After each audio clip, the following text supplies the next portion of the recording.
New York City is famous for building upward, racing toward the sky with towers of steel and glass. But long before these modern buildings existed, the city once held a mansion so astonishing that many people believed it was the most beautiful private home ever constructed in Manhattan. It stood proudly along Riverside Drive, glowing with pink granite and decorated with carvings so detailed that passersby often slowed down just to stare.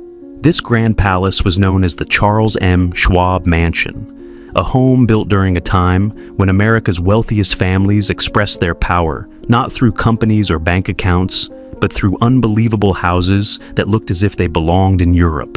The mansion shimmered with elegance.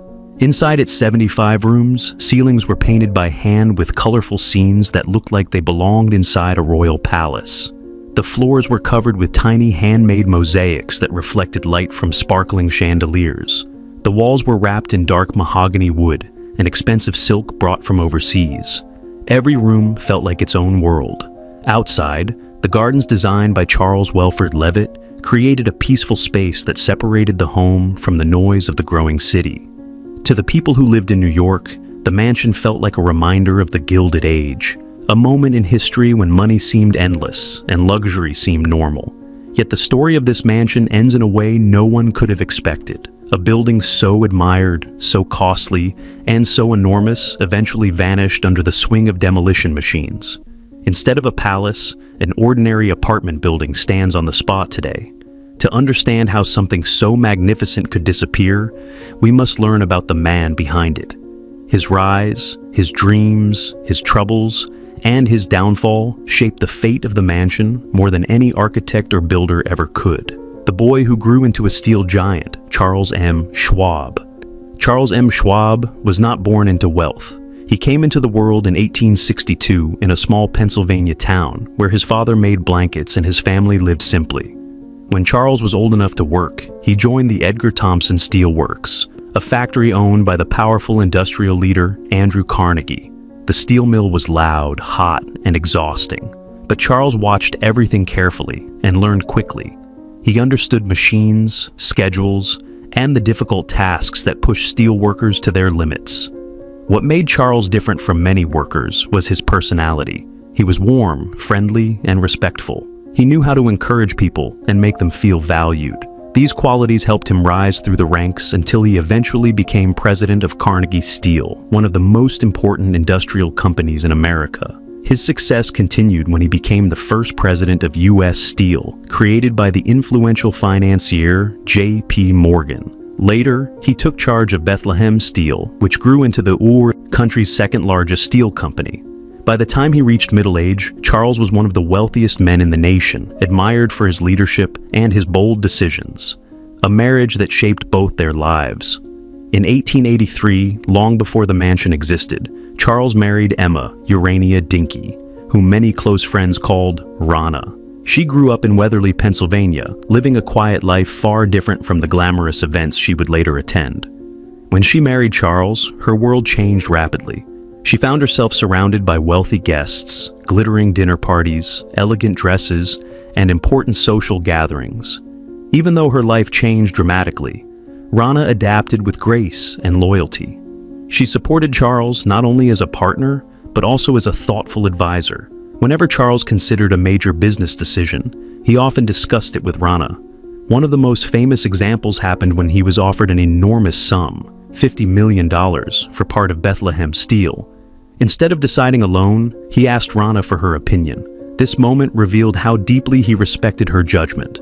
Their marriage was not simply about attending grand events. It was a partnership that shaped the direction of their fortune, the first taste of grandeur. Before Charles imagined the mansion on Riverside Drive, he lived in a remarkable house in Braddock, Pennsylvania. It was made of brick and sandstone, with wide porches and elegant stained glass windows. Inside, oak panels decorated the walls, grand staircases connected the floors, and fireplaces displayed ornate carvings. On the grounds, there were tennis courts and a greenhouse that reflected the family's growing status. This earlier home became a place where Charles learned what he loved in architecture. He discovered the importance of natural light, materials that felt rich to the touch, and spaces large enough to impress even the wealthiest visitors. But as his success grew, so did his desire to build something even more extraordinary. He wanted a home that would outshine every mansion on Fifth Avenue and become a landmark of American wealth, choosing Riverside Drive instead of Fifth Avenue. Most wealthy families of the time built their grand homes on Fifth Avenue, where luxury stretched for blocks and society's elite gathered for events. But Charles had a different vision. He wanted a mansion that would stand alone, away from the competition and free to shine without comparison. This led him to select a large stretch of land on Riverside Drive between 73rd and 74th Streets, overlooking the Hudson River. At the time, this area was not considered fashionable, but Charles believed his mansion would transform the entire neighborhood. When Rana heard about the location, she felt uncertain. Her social life was tied to Central Park, Fifth Avenue, and the gatherings hosted by her friends. She worried that moving farther away from these familiar circles would leave her isolated, but Charles assured her that their new home would be so breathtaking that people would gladly come to them. He promised her a palace that would make visitors forget the distance, a bold architect for a bold dream. Instead of hiring a famous architect, Charles selected Maurice Hébert, a designer who had talent but not yet a major reputation. This decision surprised many people in New York. They wondered why a man with such a vast fortune would trust his biggest project to someone still rising in the field. But Charles believed strongly in giving opportunities to new minds, and he wanted a design that broke away from the familiar. The style chosen for the mansion was Beaux-Arts, a grand architectural approach inspired by classical Greek and Roman buildings, but combined with modern engineering. Beaux-Arts design required symmetry, enormous staircases, carved stone decorations, and powerful columns. It also demanded high quality in every detail, from the floors to the ceiling. For 4 long years, workers carved stone, installed marble, shaped columns, and added design after design until the mansion slowly grew into a spectacular work of art. People who passed the construction site often paused in amazement. Some compared it to a European castle. Others said it looked too beautiful to be real. The mansion rose so impressively that it seemed almost out of place among the other buildings on the street. But that was exactly what Charles wanted. A masterpiece of wealth and ambition. When the mansion was completed in 1906, it became one of the most remarkable private homes in America. Visitors entering through its doors stepped into a world that felt almost unreal. The ceilings were covered in hand-painted frescoes. The floors were made of shimmering mosaics that looked like carpets made of stone. The walls were lined with mahogany and silk, chosen specifically for their color and texture. Everywhere, the craftsmanship showed hours of careful work and unlimited spending. The mansion also contained spaces no ordinary home ever had. There was a private chapel large enough for a small orchestra, a billiard room designed for entertaining, an indoor pool lined with bright glazed bricks, a gym that seemed decades ahead of its time, and an art gallery filled with valuable pieces. It even had its own power plant and 6 elevators, luxuries rarely found in private homes during that era. The magnificence of the house was so great that even Andrew Carnegie, one of the richest men in the nation, admitted that Charles had surpassed him. He reportedly said that Charles's mansion made his own feel like a tiny cottage. Coming from a man known for immense wealth, these words prove just how extraordinary the Riverside Drive Palace truly was. A beautiful home, hiding deep personal struggles. But behind the shining marble and glowing chandeliers, the Schwab family faced challenges that grew heavier year after year. Charles loved living large. He threw enormous parties, traveled frequently, spent lavishly, and gambled with a boldness that both impressed and frightened his friends. His exciting lifestyle led to tremendous losses. His fortune, once estimated at millions upon millions of dollars, began to shrink. At the same time, Rana became more withdrawn. She rarely went out, refused invitations from important events, and avoided gatherings she once enjoyed. She gradually pulled away from society, finding comfort only inside the walls of her enormous home. Her health and confidence changed, and the mansion that once overflowed with laughter slowly turned into a quiet, lonely place. A final attempt to give the mansion purpose. During World War I, Rana opened the mansion to the American Red Cross. The same halls that once echoed with music now carried the footsteps of volunteers. Supplies replaced decorations, and the mansion briefly felt alive again, with a different kind of purpose. But when the war ended, the house returned to its silence. Then the Great Depression struck, and the Schwab fortune collapsed alongside the rest of the country. Maintaining the enormous house became impossible. Charles tried to sell the mansion, but no one wanted it. Even offering it for free did not convince the city to take the burden. When Charles finally left the mansion in 1939 and moved into a small apartment, it marked the end of an era.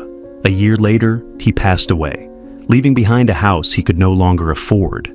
The quiet fall of a once great palace. The empty mansion stood quietly for years. It was too large for a family, too expensive for the city, and too complicated for any organization to use.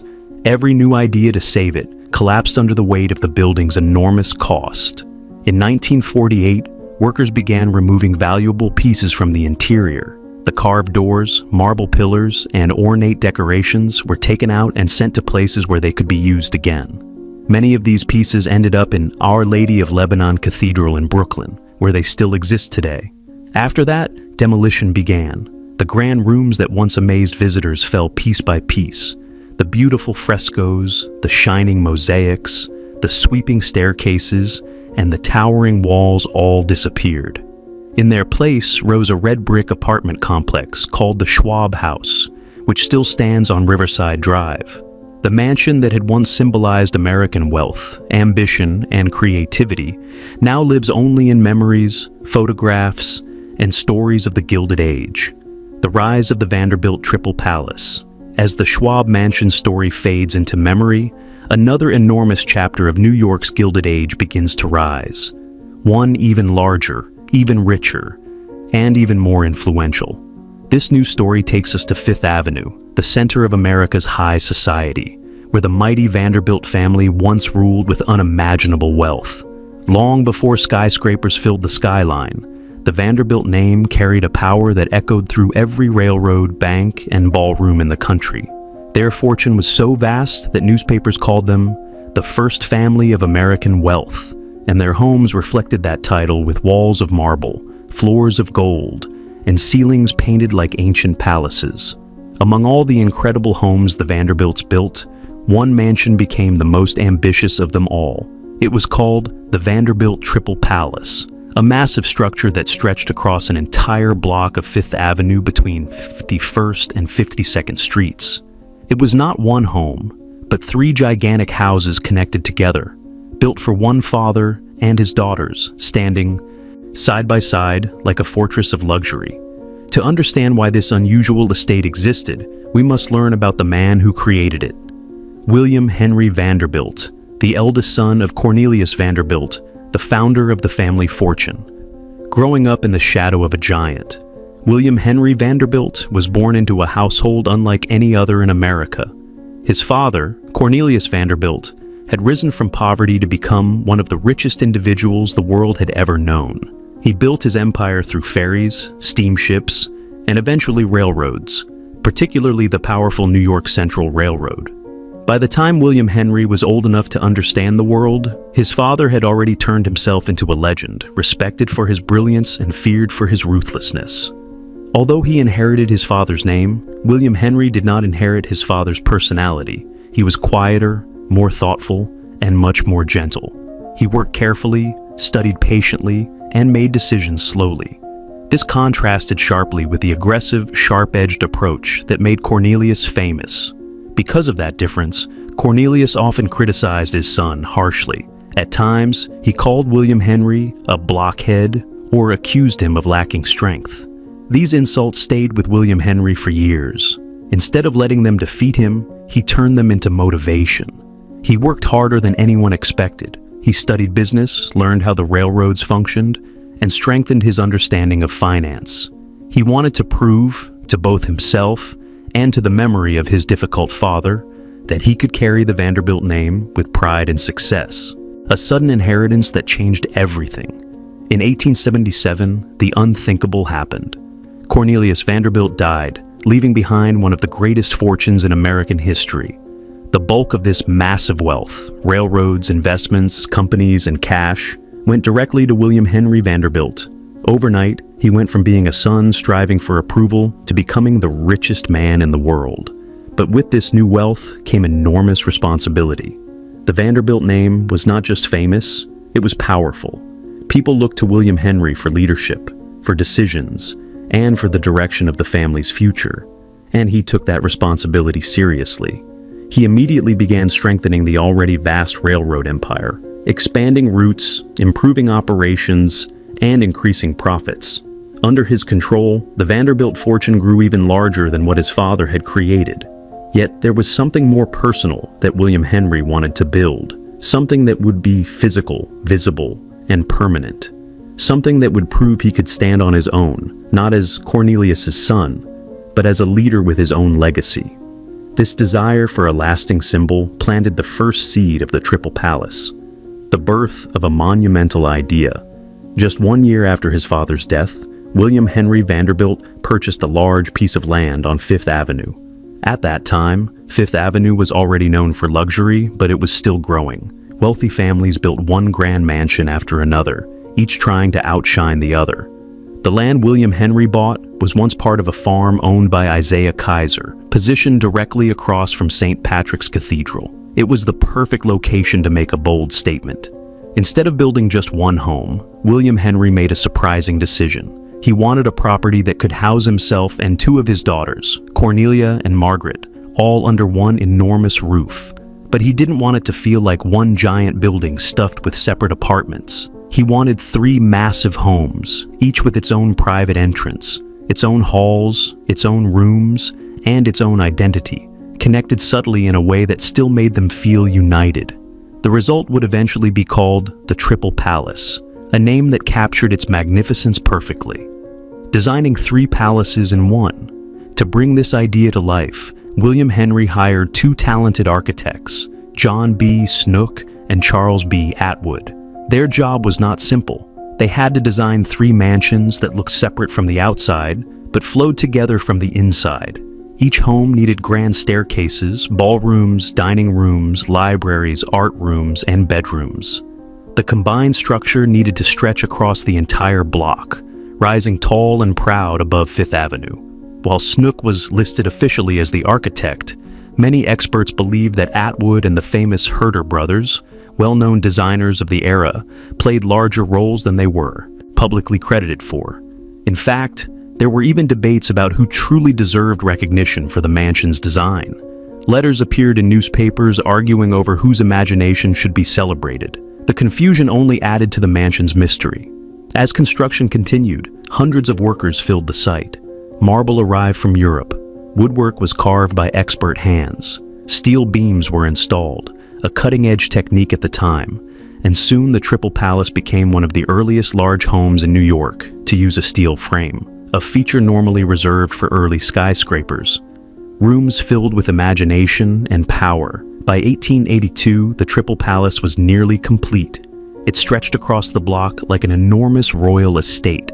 The southern section belonged to William Henry, while the 2 northern sections housed his daughters and their families. Inside, each room had its own personality. Some rooms reflected French styles, while others were inspired by Italian palaces or English manor houses. The designs mixed European cultures with American creativity, creating a unique blend that only a Vanderbilt home could achieve. The ground floor of William Henry's section held a dining room large enough for elaborate dinners, a library where he kept his growing collection of books, and a drawing room decorated with shining crystal and golden accents. The second floor held bedrooms filled with fine fabrics, carved furniture, and delicate lighting. Further inside, a massive ballroom connected 2 parts of the palace, creating a space so large that it could hold hundreds of people for social events, dances, and gatherings. The Triple Palace quickly became known as one of the most magnificent homes in New York City, a celebration of status and ambition. When the Vanderbilts moved in, the mansion transformed Fifth Avenue forever. Society pages wrote about it. Visitors stared at it. Wealthy families admired it and felt inspired or intimidated by its beauty. Some even tried to build their own palaces to match its scale, which eventually helped Fifth Avenue become the most luxurious avenue in the world. Inside the Triple Palace, events became legendary. The most talked about parties included lively dances, glittering dinners, and gatherings filled with New York's most important families. Many called it the heartbeat of Fifth Avenue because the Triple Palace was not only a home, it was a stage where the Vanderbilt family displayed their power. But even the greatest palaces cannot escape time. And soon, the Triple Palace would begin its slow journey toward a surprising and heartbreaking end. The Triple Palace becomes the crown of Fifth Avenue. Once the Vanderbilt Triple Palace opened its doors, the reaction across New York City was immediate. People who walked along Fifth Avenue found themselves slowing down, staring up at the enormous structure that looked more like a royal compound than a private residence. Carriages often stopped in front of the mansion as visitors admired the carved stonework, the iron gates, and the endless rows of windows. Newspapers described the building as a palace built for an emperor, and many New Yorkers quietly believed it surpassed every other mansion on the avenue, including those owned by the Astors and the Rockefellers. Inside the Triple Palace, the Vanderbilt family created a world that most Americans could only imagine. Guests who entered the building stepped into an entrance hall filled with glowing chandeliers, polished floors, and towering columns. The air smelled faintly of fresh flowers, as arrangements were changed daily to match the colors of the rooms. In the evenings, live music filled the halls as orchestras played waltzes and soft classical pieces. Extravagant dinners stretched late into the night, with tables set using the finest silver and crystal the Vanderbilts could buy. These gatherings became symbols of the family's importance, especially during the winter social season, when New York's elite tried to prove their status through appearances. Although the Triple Palace looked united from the outside, the interior revealed three separate homes with their own personalities. William Henry Vanderbilt's section was the largest and most formal. His daughter's sections were smaller, but still enormous compared to most mansions of the time. Each area had its own servants, private staircases, kitchens, and parlors. The connected design allowed the family to remain close to one another while still having privacy whenever they needed it. As the years passed, the Triple Palace became a landmark, not just for its architecture, but also for what it represented. It showed how quickly wealth could transform a street, how powerful families shaped the city around them, and how luxury could become a part of everyday life for those born into privilege. It also marked the moment when Fifth Avenue officially became America's most prestigious address. Once the Vanderbilts built their enormous homes there, other rich families followed, turning the avenue into a line of grand palaces stretching for blocks. People visiting New York often walked along Fifth Avenue just to see the mansions, treating it almost like a museum of wealth. But behind these glittering scenes lay a story that would soon shift dramatically. The days of endless money and constant building were slowly coming to an end, even if no one realized it at the time. William Henry Vanderbilt's final years inside the palace. Despite creating the most impressive residence in New York, William Henry Vanderbilt did not enjoy his new home for as long as he had hoped. Only a few years after completing the Triple Palace, his health began to decline. Although he continued to work hard and manage his vast empire, the pressure took its toll. During these final years, William Henry walked the halls of the mansion he had built, not just as a home, but as a symbol of his victory over the doubts of his father. He had proven himself worthy. He had built something that could stand for generations. But in 1885, less than 5 years after the Triple Palace was finished, William Henry Vanderbilt passed away at the age of 64. His death sent waves of sadness through New York society, which understood that they were witnessing the departure of a man who helped shape the nation's industry. Although he was gone, the mansion continued to represent his legacy. His will ensured that the home would remain in the family, with his wife Maria receiving lifetime rights to the property, and his youngest son George taking ownership in the future. With William Henry gone, the Triple Palace entered a new era, one shaped not by construction and celebration, but by the daily lives of the family members who still lived within its towering walls. A new generation carries the torch. As the 1890s arrived, the Vanderbilt family used the Triple Palace in a way that transformed it from a private home to a significant part of New York's social life. Dinners grew larger, balls became more spectacular, Influential people from across the country gathered in the massive ballroom, which stretched from one side of the building to the other. At many of these events, guests wore jewels that sparkled in the candlelight and gowns designed exclusively for these occasions. Reporters often covered these gatherings in the society pages, describing them as some of the most elegant events in the city. One of the most famous events held in the Triple Palace was the Vanderbilt Ball, which became a perfect symbol of Gilded Age luxury. Guests arrived in carriages, stepping onto Fifth Avenue dressed in clothing imported from Europe. Inside the palace, the musicians played into the early morning, as guests danced and toasted to the success of the Vanderbilt family. People who attended the party often spoke of it for years afterward, treating it almost like a royal event. Newspapers described it as a moment that changed New York's social scene forever. Because of events like these, the Triple Palace became known as a cultural hub as well as a private residence. Artists came to perform, writers found inspiration, politicians visited to discuss ideas. The mansion was no longer just a showcase of wealth. It became an influence on the city's identity. Fifth Avenue began to represent more than expensive houses. It became a place where culture and society intertwined. The Triple Palace transforms Fifth Avenue forever. The mansion's impact on New York architecture cannot be overstated. Before the Vanderbilts arrived, Fifth Avenue was growing, but it had not yet reached the level of grandeur that later made it famous. The Triple Palace changed everything. Its presence encouraged other wealthy families to build homes that matched or rivaled its beauty.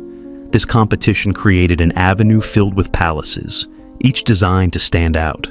Architects experimented with styles such as French Gothic, Italian Renaissance, and Beaux-Arts, all inspired by European traditions, but adapted to American tastes.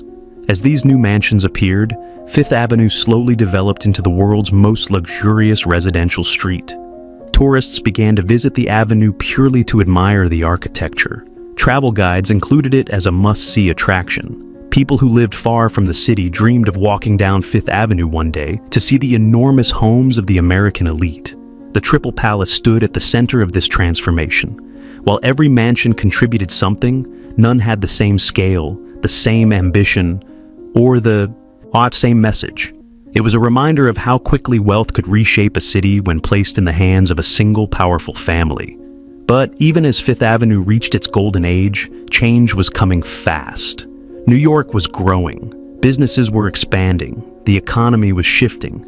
Soon the city would value commercial buildings more than personal palaces, and the Triple Palace, once a symbol of success, would slowly begin its journey toward a fate no one expected.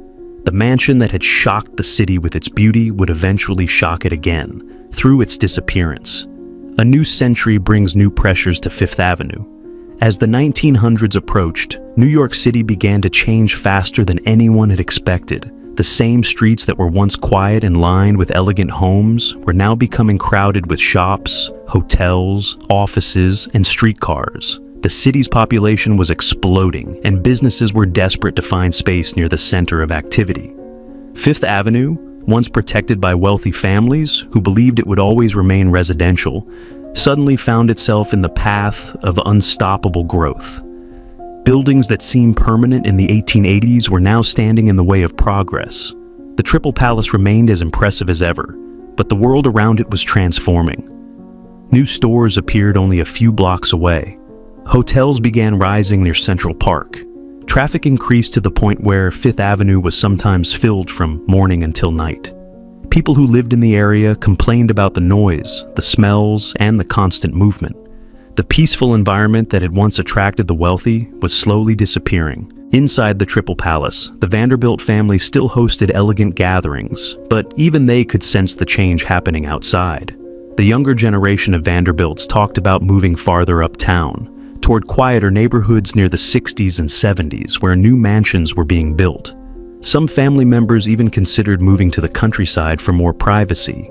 The idea that Fifth Avenue might no longer be the best place to live would have shocked people in earlier years, but the pressure of the city made the thought more realistic than ever. Businesses, meanwhile, began offering enormous sums of money for land on Fifth Avenue. Store owners and developers believed the avenue was perfect for luxury commerce. They imagined tall department stores, office buildings, and showrooms. They saw Fifth Avenue not as a place for families, but as a golden opportunity for profit. And soon, these business desires would collide with the world of old money families who had spent decades building their mansions there. Fifth Avenue's fall from a residential paradise. By the early 1910s, the shift became impossible to ignore. Families who had once promised never to leave Fifth Avenue quietly sold their homes and moved elsewhere. Mansions that had taken years to build were torn down or converted into clubs, galleries, and schools. The rich could no longer control the avenue the way they once did, and the power they had over the neighborhood slowly faded. The Triple Palace stood firm, like a stubborn reminder of the past. Its massive stone walls, tall windows, and enormous footprint made it seem as if it would last forever. But the changing neighborhood created an uncomfortable truth. A home built for royalty was now surrounded by crowds, traffic, and growing commercial activity. The once gentle sounds of horses and carriages had been replaced by the constant rumble of automobiles and streetcars. Even the Vanderbilts themselves began to feel out of place. Younger family members favored simpler homes, smaller estates, or residences outside Manhattan. Their taste in architecture changed as well, drifting away from the heavy European designs that dominated the Gilded Age. They wanted brighter rooms, simpler walls, and a more modern look. The Triple Palace, with its heavy decorations and enormous spaces, no longer matched the world they lived in. Most importantly, the cost of maintaining the Triple Palace became overwhelming. The mansion required servants, cleaners, electricians, gardeners, and repair workers. Heating the home during winter took huge amounts of coal and money. Maintaining the ballrooms, staircases, elevators, and large windows turned into a constant responsibility. What once felt like a symbol of success now became a financial weight. The beginning of the end for the Triple Palace.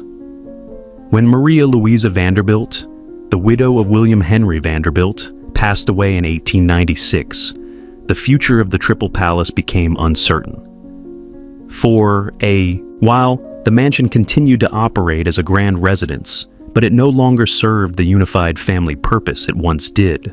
Smaller households replaced the lively gatherings. Large rooms remained empty for weeks at a time. The halls that once held music and voices grew quiet. After Maria's death, the southern section of the palace passed to George Vanderbilt, the youngest son. However, George rarely used the home. He preferred traveling, studying, and investing in his own projects, including the creation of Biltmore Estate, the largest privately owned home in the United States. Compared to Biltmore, the Triple Palace felt outdated and less meaningful to him.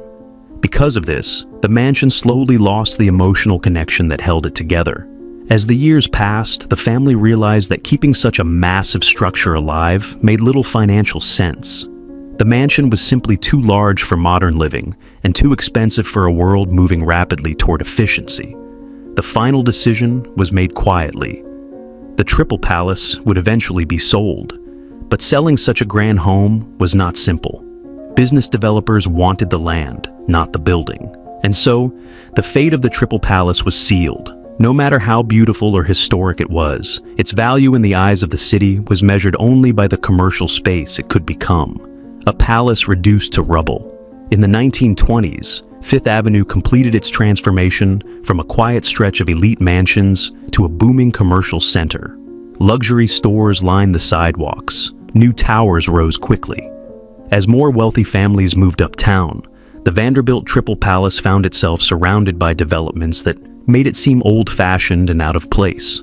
After years of hesitation, the family finally agreed to let the historic structure be demolished. The decision shocked some New Yorkers, especially those who considered the mansion a masterpiece of American architecture. Yet the financial reality was stronger than nostalgia. The land was simply too valuable to hold a private home. Workers soon arrived with tools and machines. The first steps involved removing artwork, furniture, and anything that could be saved. Once the interior was emptied, the slow and painful process of demolition began. Walls that had taken craftsmen months to carve came down in a matter of days. The grand ballroom, where hundreds of guests once danced under brilliant lights, fell apart piece by piece. Staircases that had echoed with footsteps for decades collapsed into piles of stone and dust. People passing by stood in silent disbelief as the enormous palace disappeared from view. The demolition marked more than the end of a mansion. It symbolized the end of an era. The Gilded Age, with all its extravagance, ambition, and excess, officially faded as the last stones of the Triple Palace hit the ground. When the rubble cleared, a towering commercial building replaced the mansion. The block that once held one of America's greatest private homes became another part of New York's modern business district. The rise of Louis Comfort Tiffany's dazzling world. While the Vanderbilt Triple Palace was vanishing from Fifth Avenue, another mansion, equally breathtaking in beauty and craftsmanship, was living its own dramatic story. This was the legendary home of Louis Comfort Tiffany, the brilliant artist who transformed glass into glowing masterpieces and shaped American design in ways that still influence us today. His mansion, which once stood proudly on 72nd Street and Madison Avenue, was a dream made of carved wood, painted walls, colorful windows, and endless creativity. It was not only a home, but a powerful sign of what art could become when guided by imagination. Louis Comfort Tiffany was born into a world already surrounded by beauty. His father, Charles Louis Tiffany, had created the famous jewelry company Tiffany & Co., while his mother surrounded the family with elegance and culture. Growing up in such an environment, Louis developed a deep love for colors, shapes, and nature. He studied painting, traveled through Europe, learned from masters, and quickly became a rising star in the art world. But as he explored more forms of art, metalwork, pottery, interior design, and especially stained glass, Louis realized he needed a space where he could express every artistic idea without limits. He wanted a home that would not simply shelter him, but inspire him, something that reflected his inner world, something that stood apart from anything typical. That dream became the Tiffany Mansion, a home built from imagination, crafted by a master. To create this extraordinary place, Louis Comfort Tiffany partnered with architect Stanford White, one of the most famous designers of the era. Together, they created a residence that looked like a European castle sprinkled with touches from Asia, the Middle East, and classical art, an architectural blend that only Tiffany could imagine. The mansion rose 5 stories high and stretched across several building lots. Its exterior looked like a fortress, with turrets, thick walls, and a sweeping roofline. Some critics did not understand it, calling it too unusual for a private home. But others admired its boldness, realizing it was not meant to look like anything ordinary. It was meant to look like Louis Comfort Tiffany's mind. Inside, the mansion dazzled guests instantly. Warm golden lights glowed through stained glass windows. The walls were decorated with intricate wood carvings and hand-painted patterns inspired by nature. Hallways felt like art galleries. Rooms glimmered with carefully designed lamps, shimmering mosaics, and surfaces that caught and reflected light in surprising ways. But the true marvel of the mansion was Tiffany's personal studio. His main studio space spread across the upper floors, with a spectacular wall of 15 massive glass panels that allowed sunlight to pour inside. These windows made the rooms glow in shifting colors throughout the day. This was where Tiffany experimented with new glass techniques, designed windows for churches and mansions around the world, and created some of the most famous pieces of American decorative art. The mansion was not only a home, it was a laboratory for creativity, an exhibition hall, and a gathering place for artists and thinkers. In this one building, Louis Comfort Tiffany changed the direction of American design, a magnet for New York's elite and a center of artistic life. As the 1890s and early 1900s unfolded, the Tiffany Mansion became one of the most fashionable addresses in New York. Guests entered a world unlike anything they had ever seen. The floors shimmered with inlaid wood. The ceilings soared overhead with painted scenes. The lights glowed softly through glass, shaped and colored by Tiffany's own hands. Wealthy families, designers, collectors, and foreign visitors all wanted to see what Tiffany was creating. He hosted private gatherings, elegant dinners, and artistic exhibitions in his home. These were not simply social events. They were experiences, where every room revealed a new idea. People left the mansion inspired, wondering how one person could bring so many art forms together so effortlessly. During World War I, the mansion became even more meaningful. While some homes closed their doors during difficult times, Tiffany opened his. He supported the Red Cross, invited volunteers to train in the building, and even set aside rooms for medical workers and charity projects. A mansion built for beauty became a place for service, showing that Tiffany's values extended far beyond luxury. Yet, even in these bright moments, trouble quietly grew in the background. Cracks beneath the beauty. By the early 1920s, the Tiffany family began facing financial difficulties. Maintaining the enormous home became harder with each passing year. Repairs were constant. The building required skilled workers, specialized cleaning, and steady funding. Even the beautiful stained glass needed attention due to shifting temperatures and natural wear. In addition to this, some of Tiffany's businesses began to struggle. Public tastes were changing, and many people now wanted simpler, modern designs instead of the richly decorated style that Tiffany was famous for. The art world was undergoing a transformation, and the Tiffany aesthetic, once exciting and bold, was slowly becoming less fashionable. The beautiful mansion, once a glowing symbol of the artist's triumph, became heavy with responsibility. Costs soared higher and higher. The property needed more money than the family could comfortably provide. Attempts were made to raise funds, but each effort only temporarily solved the problem. The Tiffany Mansion, once the brightest artistic landmark in New York, now faced a difficult truth. It could not survive the pressures of a changing world, the heartbreaking demolition of a masterpiece. After Louis Comfort Tiffany died in 1933, the situation grew even more dire. Within only 3 years, in 1936, the mansion was demolished. Workers dismantled the tower, the stained glass windows, the carved staircases, and the hallways that once glowed with artistic life. New Yorkers who understood the importance of the home were heartbroken. Critics, historians, and artists all saw the demolition as a tremendous cultural loss. A masterpiece had vanished, not because it was unloved, but because it was too magnificent for the reality surrounding it. Where the Tiffany Mansion once stood, new buildings rose in its place, practical, efficient, and ordinary. They did their job, but they did not inspire anyone. The street felt emptier without the glow of Tiffany's windows. Yet this loss would not be forgotten. How a tragedy became a turning point for historic preservation. The destruction of the Tiffany Mansion shocked New York deeply. People realized that the city was losing its greatest architectural treasures far too easily. One masterpiece after another was being demolished in the name of progress, without anyone fighting hard enough to protect them.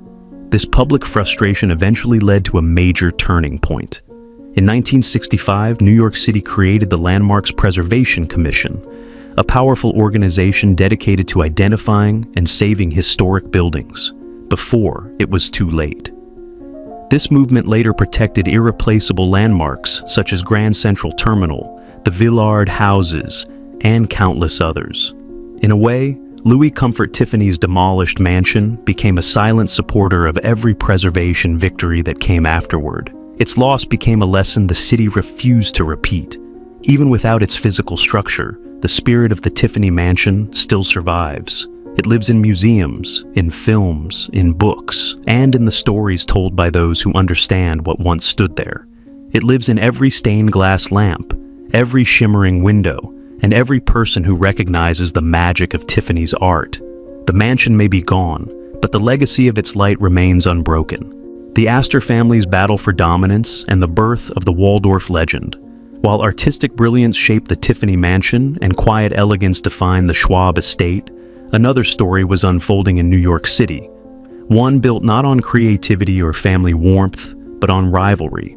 It was a family conflict so intense that it transformed Fifth Avenue forever and helped create two of the most famous hotels the world had ever seen.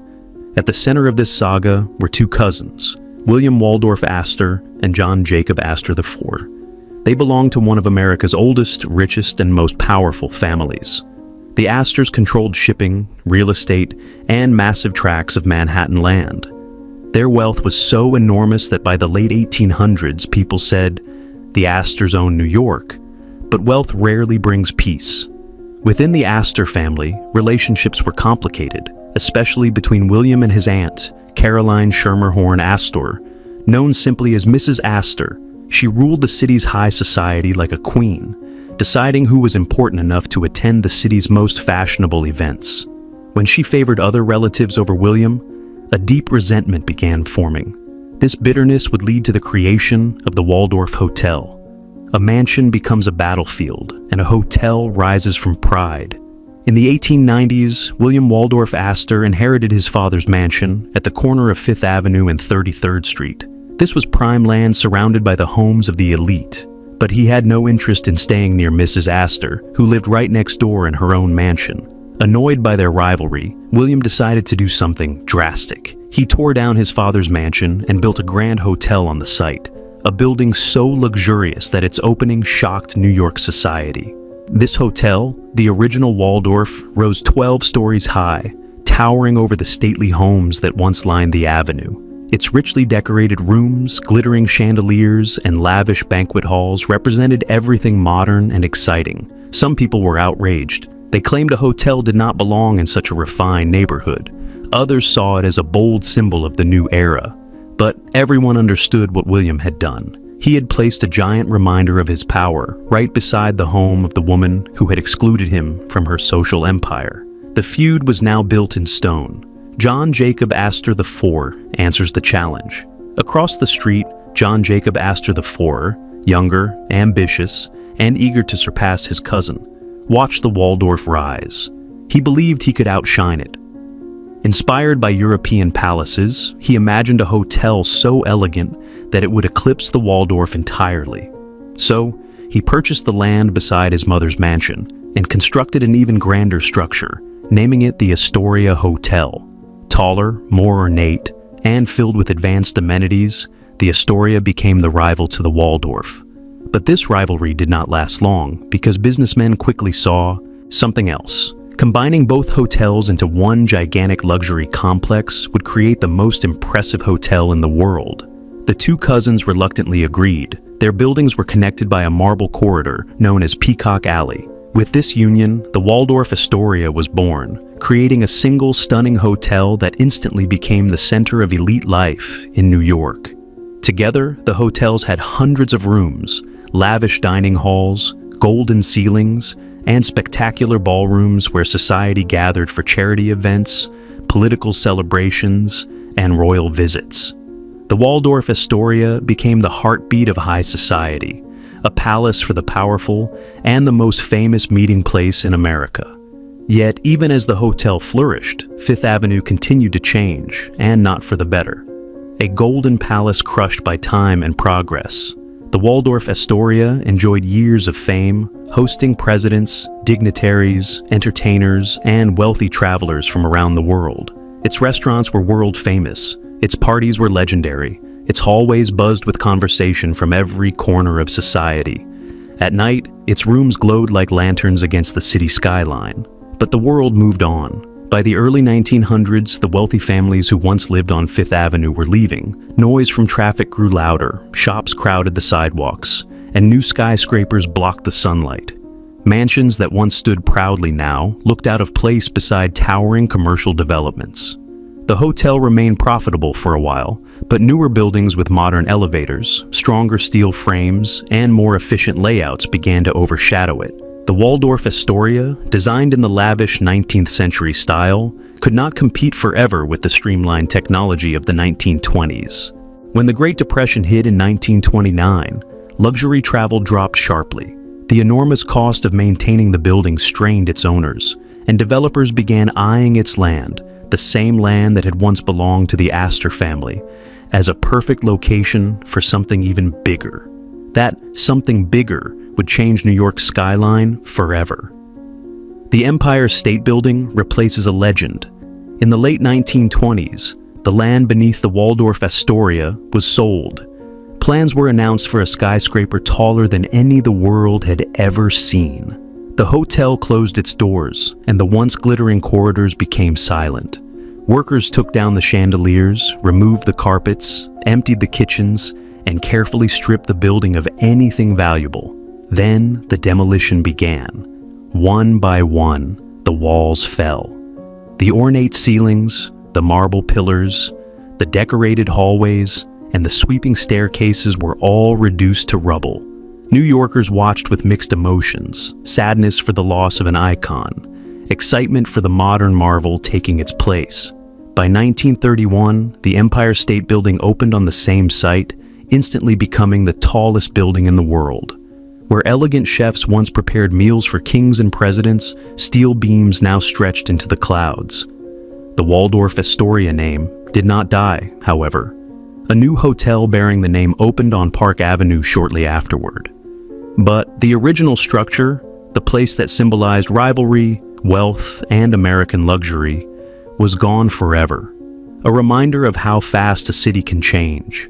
With the fall of the Vanderbilt mansions, the destruction of the Schwab Palace, the loss of the Tiffany Mansion, and now the disappearance of the Waldorf Astoria, New York City revealed a hard truth.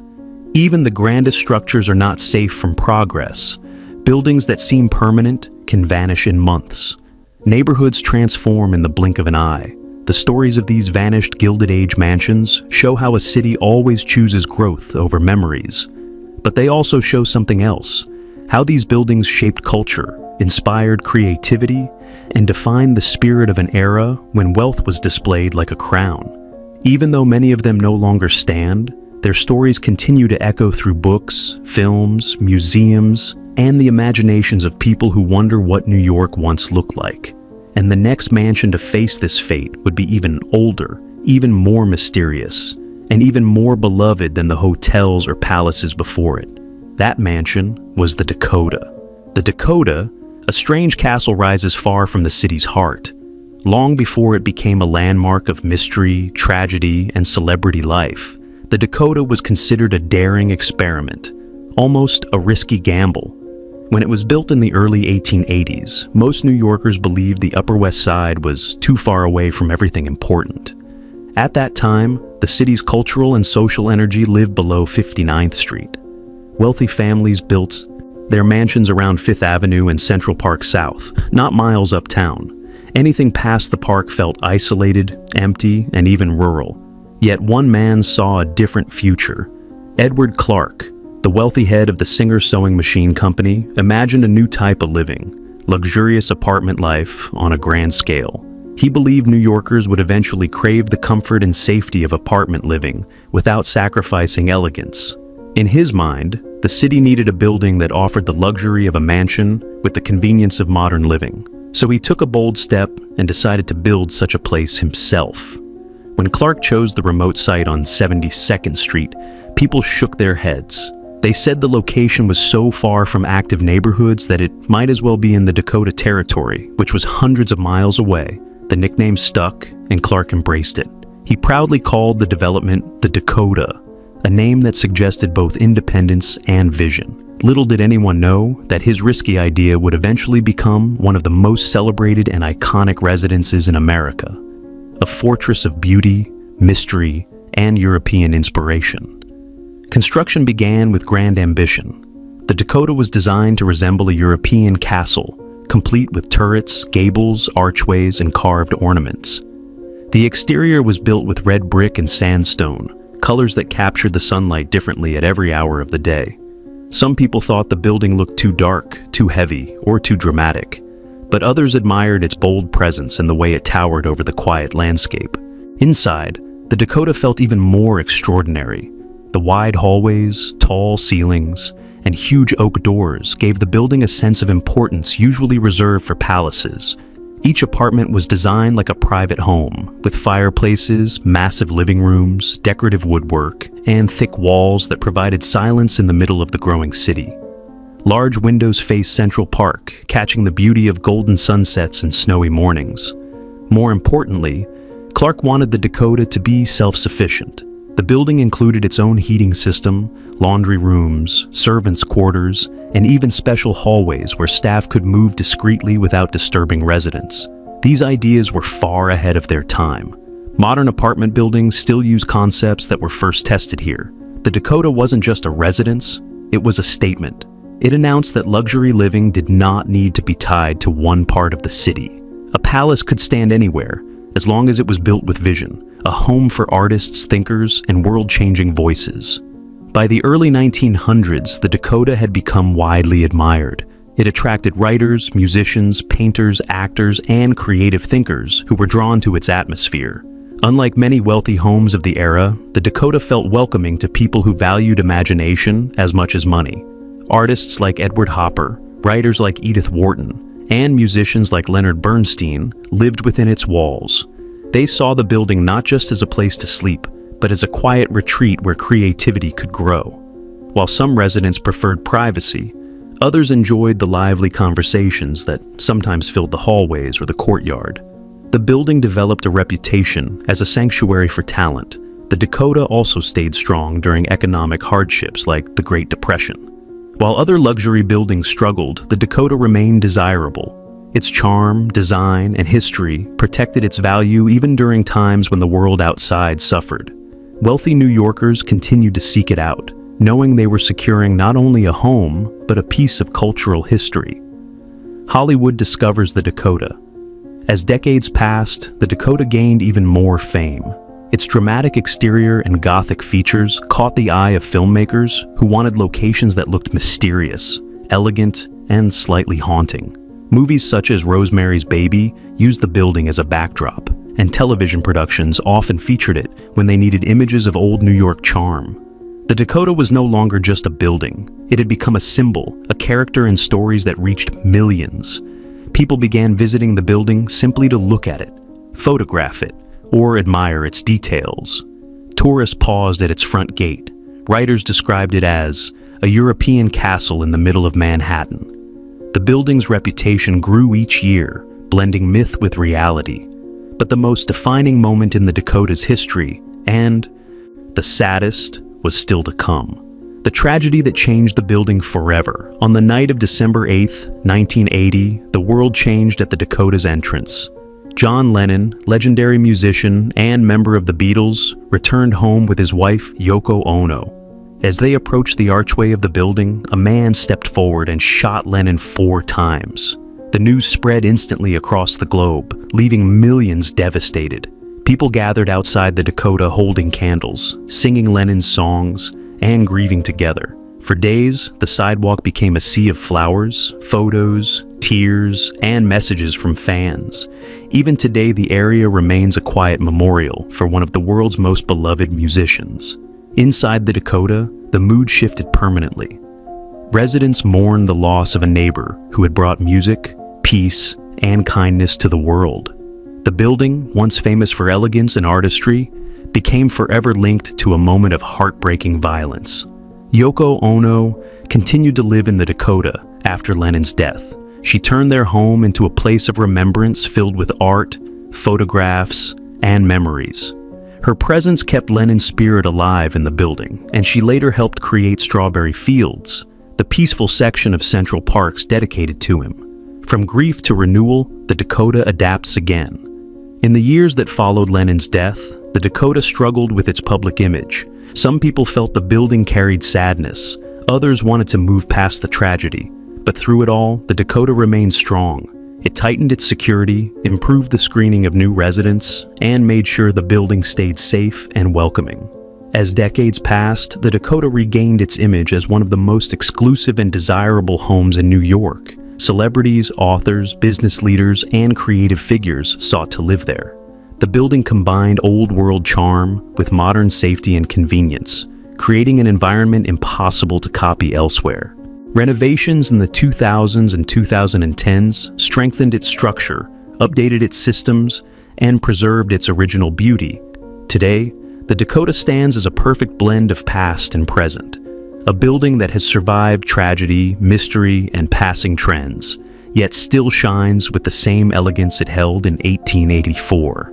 But even the Dakota, with all its grandeur, is part of a bigger story, the story of New York's constant cycle of building, destroying, remembering, and rebuilding. The Great Gatsby's world takes shape on Long Island. While Manhattan filled with skyscrapers and commercial towers, another landscape, quiet, green, and glittering with wealth, began shaping a very different chapter of American history. This was Long Island's Gold Coast, a stretch of shoreline so thick with mansions, private docks, and endless parties that it became a world entirely of its own. It was a place where old money families hid behind iron gates, new millionaires tried to prove themselves, and every summer evening seemed to shimmer with champagne, music, and the sound of ocean winds moving through massive gardens. It was here that F. Scott Fitzgerald found the inspiration for one of America's greatest novels, The Great Gatsby. When he moved to Great Neck in the early 1920s, Fitzgerald was young, talented, and eager to understand the secrets of wealth. From his modest home, he could see across the water to some of the richest homes in the world. At night, the lights from these palaces flickered across the surface of the bay. Parties erupted in houses so large that hundreds of guests could crowd into a single ballroom. Fitzgerald watched all of this closely. He saw the fancy cars, the loud parties, and the glamorous figures who danced late into the night. But he also sensed something beneath the glitter, something lonely, something false, something tragic. The Gold Coast was beautiful, but it was also filled with people pretending to be happier than they truly were. This land of shining mansions, whispers of love, and rivers of money became the perfect stage for the story of Jay Gatsby. Beacon Towers. The real Gatsby mansion rises above the sea. Among the grand homes that surrounded Fitzgerald, one stood out more than the others. It was so strange, so magnificent, and so dreamlike that people compared it to a fantasy castle sprouting from the American coastline. This was Beacon Towers, a mansion built by Alva Vanderbilt Belmont, one of the most influential and determined women of the Gilded Age. Beacon Towers was unlike any other home in America. Designed with Gothic spires, enormous turrets, pointed arches, long balconies, and stone walls that glowed white in the sunlight, it looked like a castle transported from Europe and placed directly on the cliffs above Long Island Sound. Its windows faced the water, and its towers cast long shadows across the gardens. Inside, Beacon Towers held more than 100 rooms. Hallways stretched to surprising lengths. Hidden staircases twisted behind panels. The ceilings rose high above the marble floors. The air inside smelled faintly of polished wood, fresh linens, and sea breeze drifting through the balconies. The mansion felt magical, mysterious, and slightly haunting. An ideal reflection of Gatsby's fictional home, which Fitzgerald described as an imitation of a European estate, glowing with green lawns and a marble swimming pool. Fitzgerald visited parties in mansions like Beacon Towers. He saw how people acted when surrounded by wealth beyond imagination. He felt the energy of the place, and he carried those impressions into his writing, turning them into descriptions that still captivate readers today.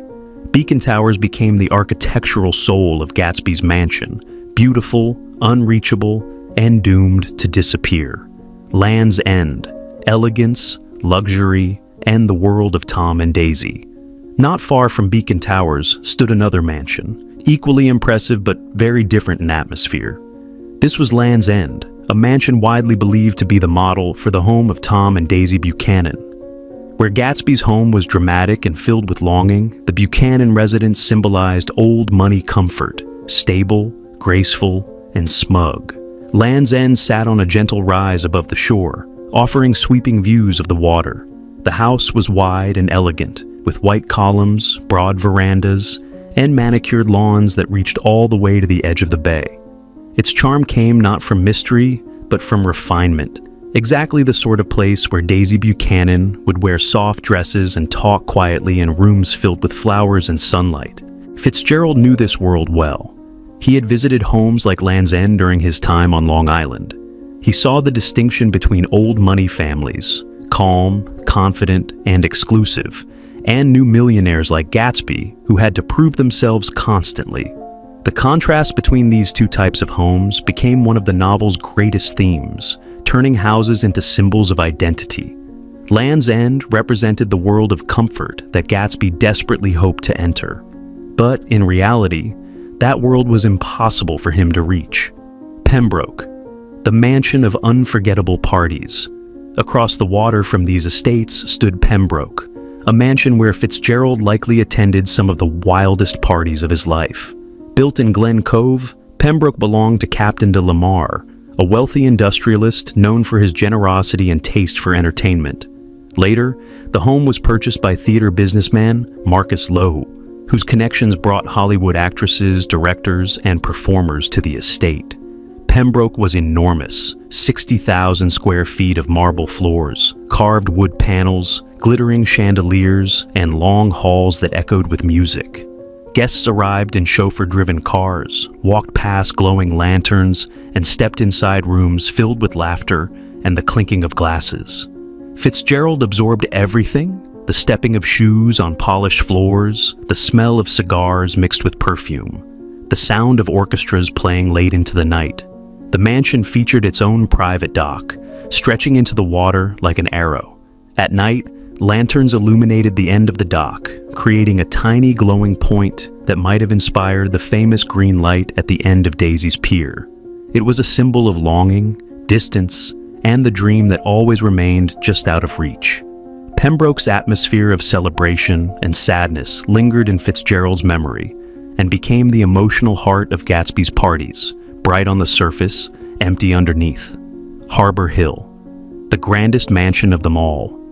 If there was one estate that truly captured the scale, ambition, and excess of the Gilded Age, it was Harbor Hill, the soaring mansion built for Clarence Mackay and his glamorous wife Catherine "Kitty" Dewar Mackay.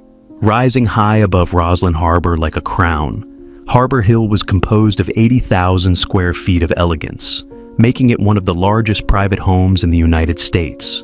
Built by architect Stanford White, the mansion reflected French Baroque style, complete with towers, terraces, broad stairways, and richly carved stone details.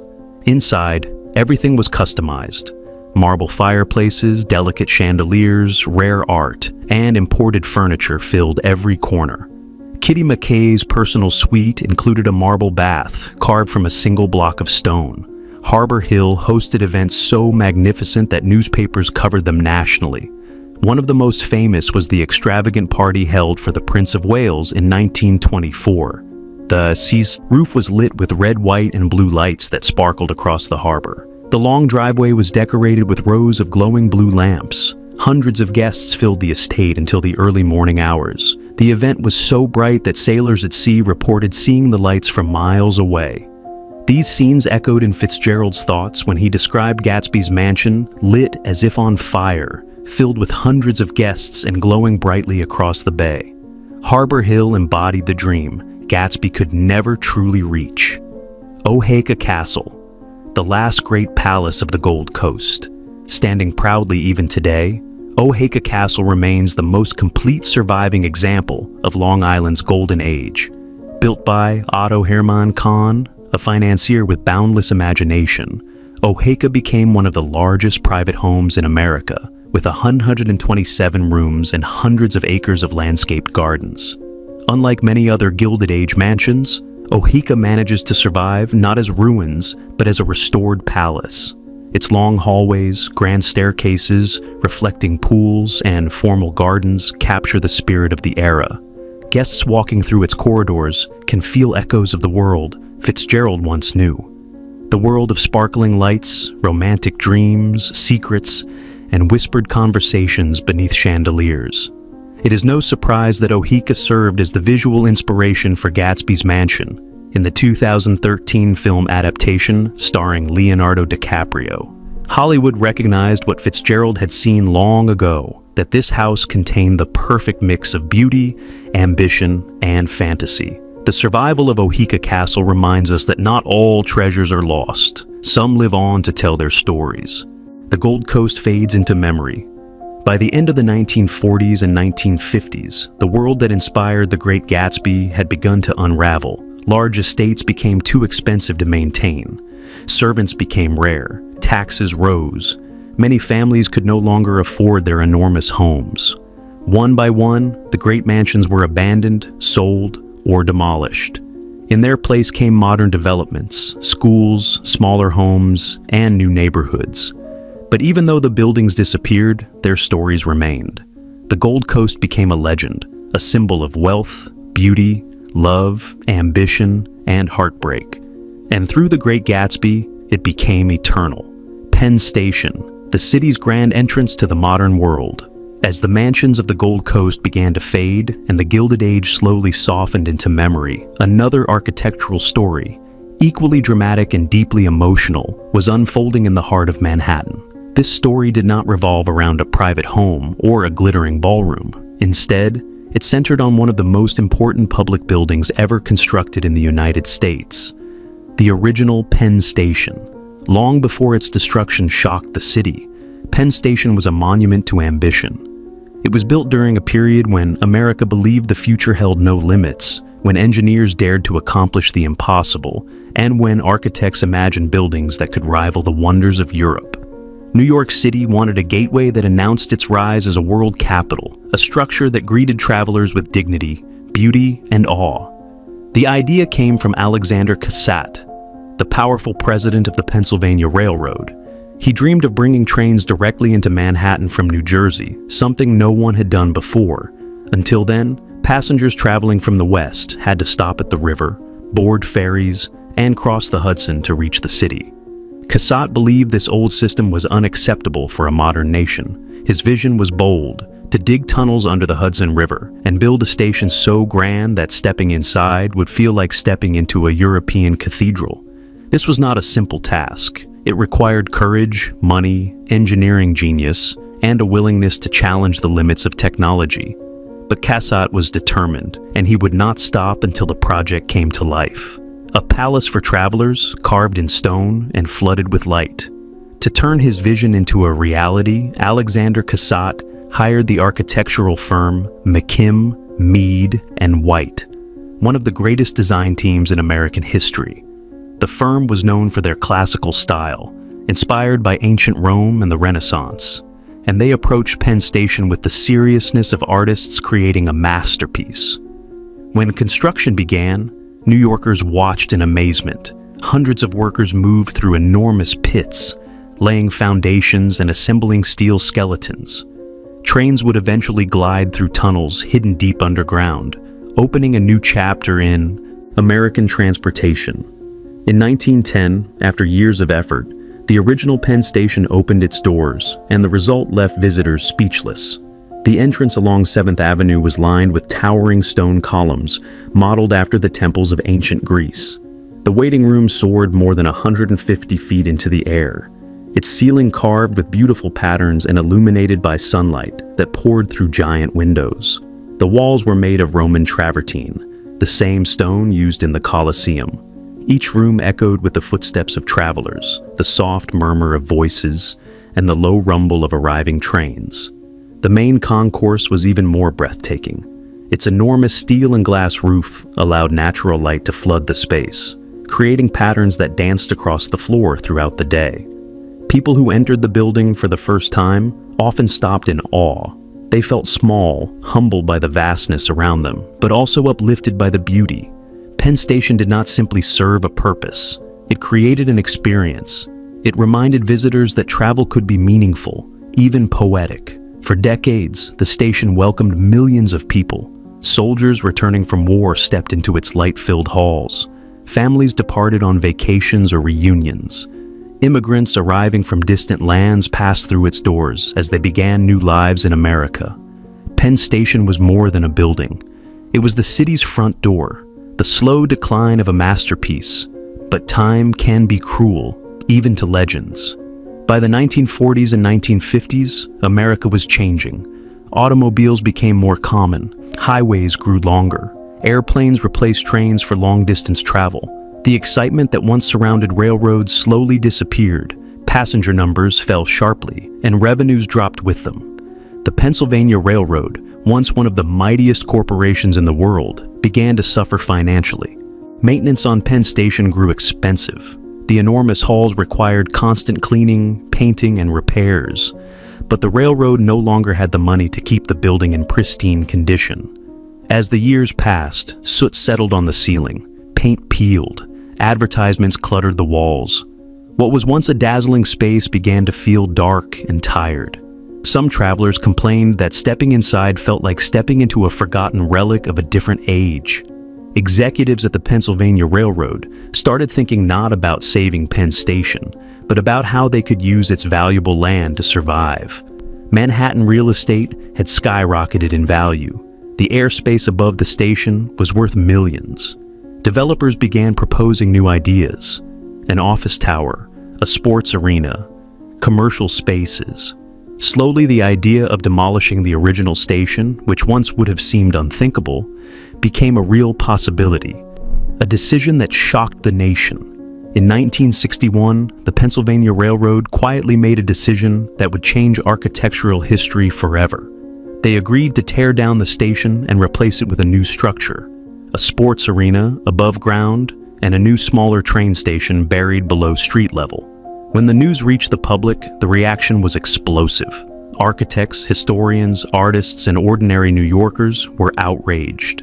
They wrote letters, organized protests, and begged the city to stop the demolition. They pointed out that Penn Station was not just a building, it was a work of art, a monument to America's past, and a symbol of what the country was capable of achieving. But financial pressure was stronger than public anger. The railroad argued that without the redevelopment, they would face bankruptcy. City officials, facing pressure of their own, approved the plan. On October 28, 1963, workers began tearing down the magnificent stone walls. People gathered to watch in disbelief as giant cranes chipped away at the massive columns. Pieces of the station were hauled off in trucks and dumped into landfills. The great waiting room, once filled with light, was smashed apart. The soaring roof of the concourse collapsed under the force of machinery. Dust filled the air, and the sound of destruction echoed through the streets. Newspapers mourned the loss, calling it a monumental act of vandalism. Some writers compared it to burning a library or destroying a priceless artwork. But it was too late. By 1968, Penn Station was completely gone. In its place stood Madison Square Garden, an arena and office complex that served its purpose, but held none of the majesty of the building that came before. Outrage becomes a movement. The birth of preservation in America. The demolition of Penn Station did something the Pennsylvania Railroad never expected. It awakened a powerful movement across the country. People realized that if a masterpiece like Penn Station could be destroyed, then any historic building could be at risk. New York residents demanded action. Activists, historians, architects, and everyday citizens united to protect what remained of the city's architectural treasures. In 1965, partly because of the public anger surrounding Penn Station, New York City created the Landmarks Preservation Commission, which gave historic buildings legal protection for the first time. This new movement saved places like Grand Central Terminal, which itself was once threatened with demolition. It helped protect countless brownstones, theaters, churches, and cultural landmarks. Penn Station, in its death, became a guardian for hundreds of other buildings across the nation. Its story turned from tragedy into legacy, a lost building that still shapes the city today. Although the original Penn Station no longer stands, its spirit remains alive in the way people think about architecture, preservation, and history. Whenever a famous building is threatened with demolition, someone always brings up Penn Station. Its image reminds people that once something extraordinary is gone, it can never be fully replaced. Photographs of the old station still circulate online. Students study it in architecture classes. Artists paint it. Filmmakers recreate it in movies. Many New Yorkers who pass through the underground station today imagine the light-filled palace that once stood above them. The story of Penn Station also fits perfectly into the larger theme of New York's lost Gilded Age. Just like the grand mansions of Fifth Avenue, the Tiffany Mansion, the Schwab Palace, and the Gold Coast Estates, Penn Station teaches us that beauty does not always last. Even the greatest creations can vanish when society chooses convenience over memory. Yet the story does not end with sorrow. It ends with understanding. An understanding that preserving beauty is not just about saving buildings, but about saving identity. Every demolished landmark changes a city's soul. Every preserved one strengthens it. In this way, Penn Station continues to influence New York long after its stones were carried away. The forgotten palaces of Fifth Avenue's earliest elite, before the Vanderbilts, before the Astors built their giant hotel rivalry, and long before Fifth Avenue transformed into the glittering commercial street we know today, another generation quietly shaped the avenue's early identity. These were families who built elegant brownstone mansions, tree-lined residential blocks, and private gardens on what was once considered the peaceful edge of Manhattan. In the mid-1800s, Fifth Avenue was not yet a symbol of wealth. It was simply a promising stretch of land with fresh air and open views. Among these early families was Mary Mason Jones, a determined woman who became one of the first to recognize the avenue's potential. She was the great-aunt of author Edith Wharton, who later turned her into the character Mrs. Manson Mingott in The Age of Innocence. When Mary Mason Jones built her marble mansion on Fifth Avenue and 57th Street in the 1860s, people thought she was eccentric.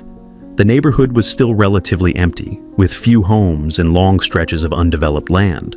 But she believed the area would soon become the center of fashionable life. Her mansion, known as Marble Row, was a block-long set of white stone houses that gleamed in the sunlight. The building's pale facades stood out sharply against the dull, brown structures around them. Inside, the homes had high ceilings, refined furnishings, and quiet parlors where New York's earliest form of high society gathered for afternoon tea and small dinners. These gatherings lacked the extravagance of the later Gilded Age, but carried their own sense of dignity. As decades passed, Mary Mason Jones watched the city grow toward her. Brownstone after brownstone appeared along the avenue. Families like the Lorellards, the Livingstons, and the Rhinelanders built large but modest homes that set the foundation for the explosion of luxury that would come later. Their mansions became stepping stones toward the architectural wonders that would eventually replace them. Yet, despite their influence, almost none of these early homes survived. Time swept them away, leaving only faint traces in old illustrations and forgotten diary entries. The rise of unheard names, families lost in the shadows of history. While famous families like the Astors and Vanderbilts dominated newspapers, many other wealthy New Yorkers lived in spectacular, yet now forgotten mansions. Their names rarely appear in modern history books, but their homes once defined entire blocks. These were families such as Alexander Stewart, the retail magnate who built one of the largest private homes in America near Fifth Avenue and 34th Street. His mansion was so colossal that people called it the Marble Palace of Madison Square. Its exterior looked like a government building, with towering stone columns, massive, doors and windows that stretched several stories high. Inside, the rooms overflowed with imported furniture, rare paintings, and expensive fabrics. Stewart spared no expense, turning the mansion into a museum of wealth. For a time, it symbolized the peak of upper-class living. But just like the mansions that came after it, Stewart's palace struggled to survive the changes of the 20th century. After his death, the mansion became tangled in family disputes. Eventually, the structure was demolished and replaced with commercial buildings.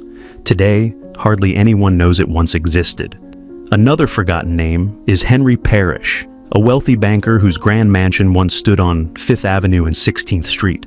Parrish's home was elegant and carefully designed, famous for its refined garden and beautiful interior spaces. When he died, his estate stirred public interest because of its size and the legal battles that followed. Yet within a few decades, the mansion was gone, replaced by modern development. These stories remind us that for every famous mansion we remember, dozens more vanished quietly, taking their histories with them. The doomed elegance of the Van Allen and Villard estates. As Fifth Avenue continued to grow in prestige, families hired the best architects in America to design homes that blended European influence with modern creativity. Among these architectural gems were the Villard houses, built for Henry Villard, a railroad executive with deep artistic taste. He chose the architectural firm McKim, Mead, and White, the same team behind Penn Station, to design a residence that looked like an Italian Renaissance palace. The Villard houses featured an elegant courtyard framed by arched windows, carved stone facades, and warm terracotta colors. Inside, wide staircases and painted ceilings gave the impression of an old European villa transported directly to Manhattan. Unlike many Gilded Age homes, the Villard houses were designed not just to show wealth, but to radiate harmony and balance. Surprisingly, the Villard houses almost met the same fate as the Tiffany Mansion. Developers planned to demolish them in the 1970s, but a wave of public support helped save the structures. Today, they form part of the Lotte New York Palace Hotel, proof that some historical treasures can survive when a city chooses preservation over destruction.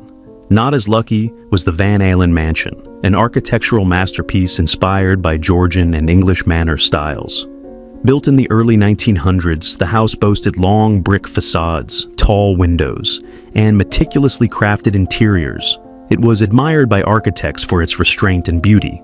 But as commercial development surged along the avenue, the mansion became too costly to maintain. It was eventually demolished, leaving only photographs and piece-by-piece descriptions behind. These transitions show how fragile beauty can be in a city driven by power and profit. When private palaces became public institutions, and then disappeared, many Gilded Age mansions did not simply vanish.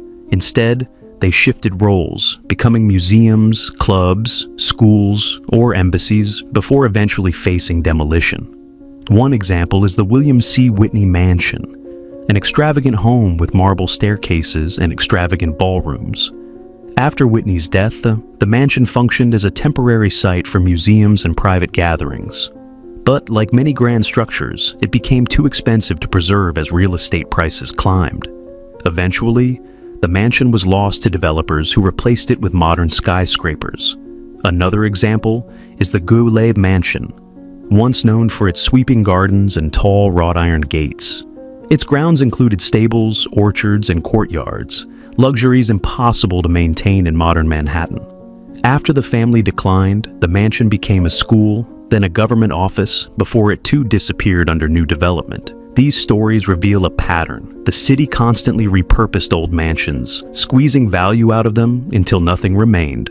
How New York's memory fragments across time. Walking down Fifth Avenue today, it is almost impossible to imagine how many palaces once lined the street. The skyscrapers of glass and steel hide the past, covering up the foundations of hundreds of homes that defined an era. The Gilded Age mansions were more than residences. They were symbols of ambition, innovation, and excess. They showed how determined people could reshape a city with money, imagination, and a desire for social dominance.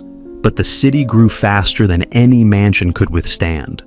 As land values soared, private homes simply could not justify their enormous footprints. A single mansion that once occupied an entire block became inefficient, and developers replaced them with structures that could house thousands of workers instead of a single family. What survived were not the buildings themselves, but the stories. The whispered legends of lost ballrooms forgotten, staircases, vanished gardens, and great halls filled with light. The memories of these mansions linger in archives, paintings, faded photographs, and the architectural curves of buildings that replaced them. And though the structures have vanished, the imagination keeps them alive, the last breath of an era built on stone, steel, and dreams. As New York entered the late 20th century, the pattern that had shaped the city for over 100 years continued unchanged. New buildings rose, old ones vanished, and entire eras were swept away in the rush toward the future. The great palaces of Fifth Avenue, the glittering estates of the Gold Coast, the towering Penn Station, and the artistic wonder of the Tiffany Mansion were all casualties of a city that rarely pauses. Their destruction revealed a truth that sits at the heart of New York's identity, a truth that is both powerful and heartbreaking. New York grows by letting go. The mansions that once defined whole generations fell under the weight of progress. Their marble columns, carved staircases, golden ceilings, and elegant gardens were no match for the rising value of land or the pressure of modern development. Families who once symbolized wealth and royalty eventually moved away, died out, or simply lost interest in maintaining giant homes that no longer fit the era. The city changed, and the buildings that once made it magnificent were swallowed by the very streets they stood upon. But even as their stone foundations crumbled, something else quietly began to grow. Memory. How stories live where buildings no longer stand. There is a strange and beautiful thing that happens when a city loses its greatest structures. The physical walls may fall, but the stories become stronger. The Schwab Mansion is gone, yet its legend still stirs admiration. The Tiffany Mansion vanished, but its light continues to shine in museums and collectors' homes. The Vanderbilt Triple Palace exists only in photographs, yet its myth still shapes our ideas about wealth and ambition. Even Penn Station, destroyed so violently, became more famous in death than it ever was in life. These buildings taught New York a lesson it had ignored for too long. Beauty is fragile, and once it is gone, it can never be recreated with the same soul. This realization sparked a powerful desire to protect what remained. It led to preservation laws, public activism, and a renewed respect for history. Entire movements were built from the rubble of lost marble palaces. The city began to understand something vital, that the past is not an inconvenience. It is a foundation. It is a voice. It is a guide. A city built on constant rebirth. New York's identity has always been shaped by contrast. The old fights the new. Memory collides with ambition. History stands in the shadow of skyscrapers. The very streets echo with layers of time stacked on top of one another. It is a place where a 200-year-old brownstone can sit beside a 70-story tower, where faded cornices coexist with glittering glass walls. This blend of eras gives New York its character, and the vanished mansions are part of that character more than many people realize.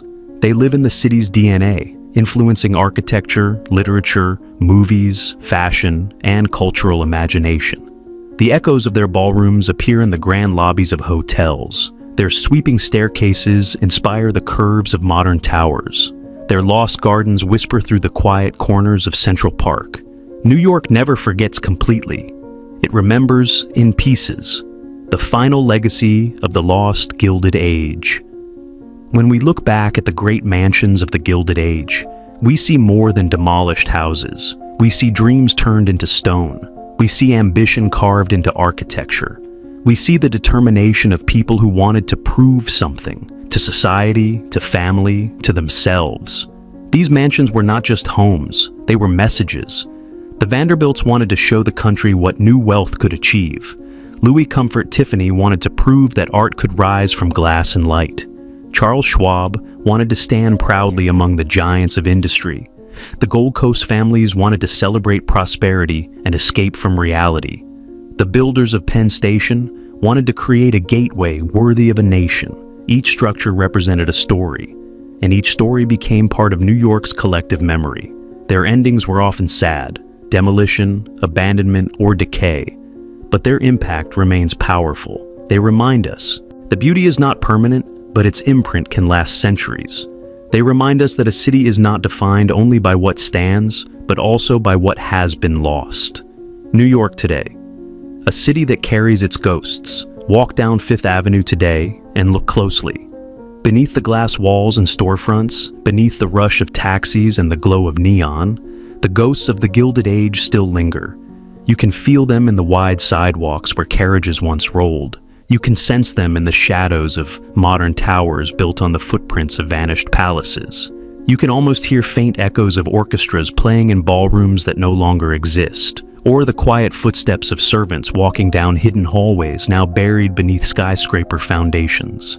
These ghosts do not haunt the city. They enrich it.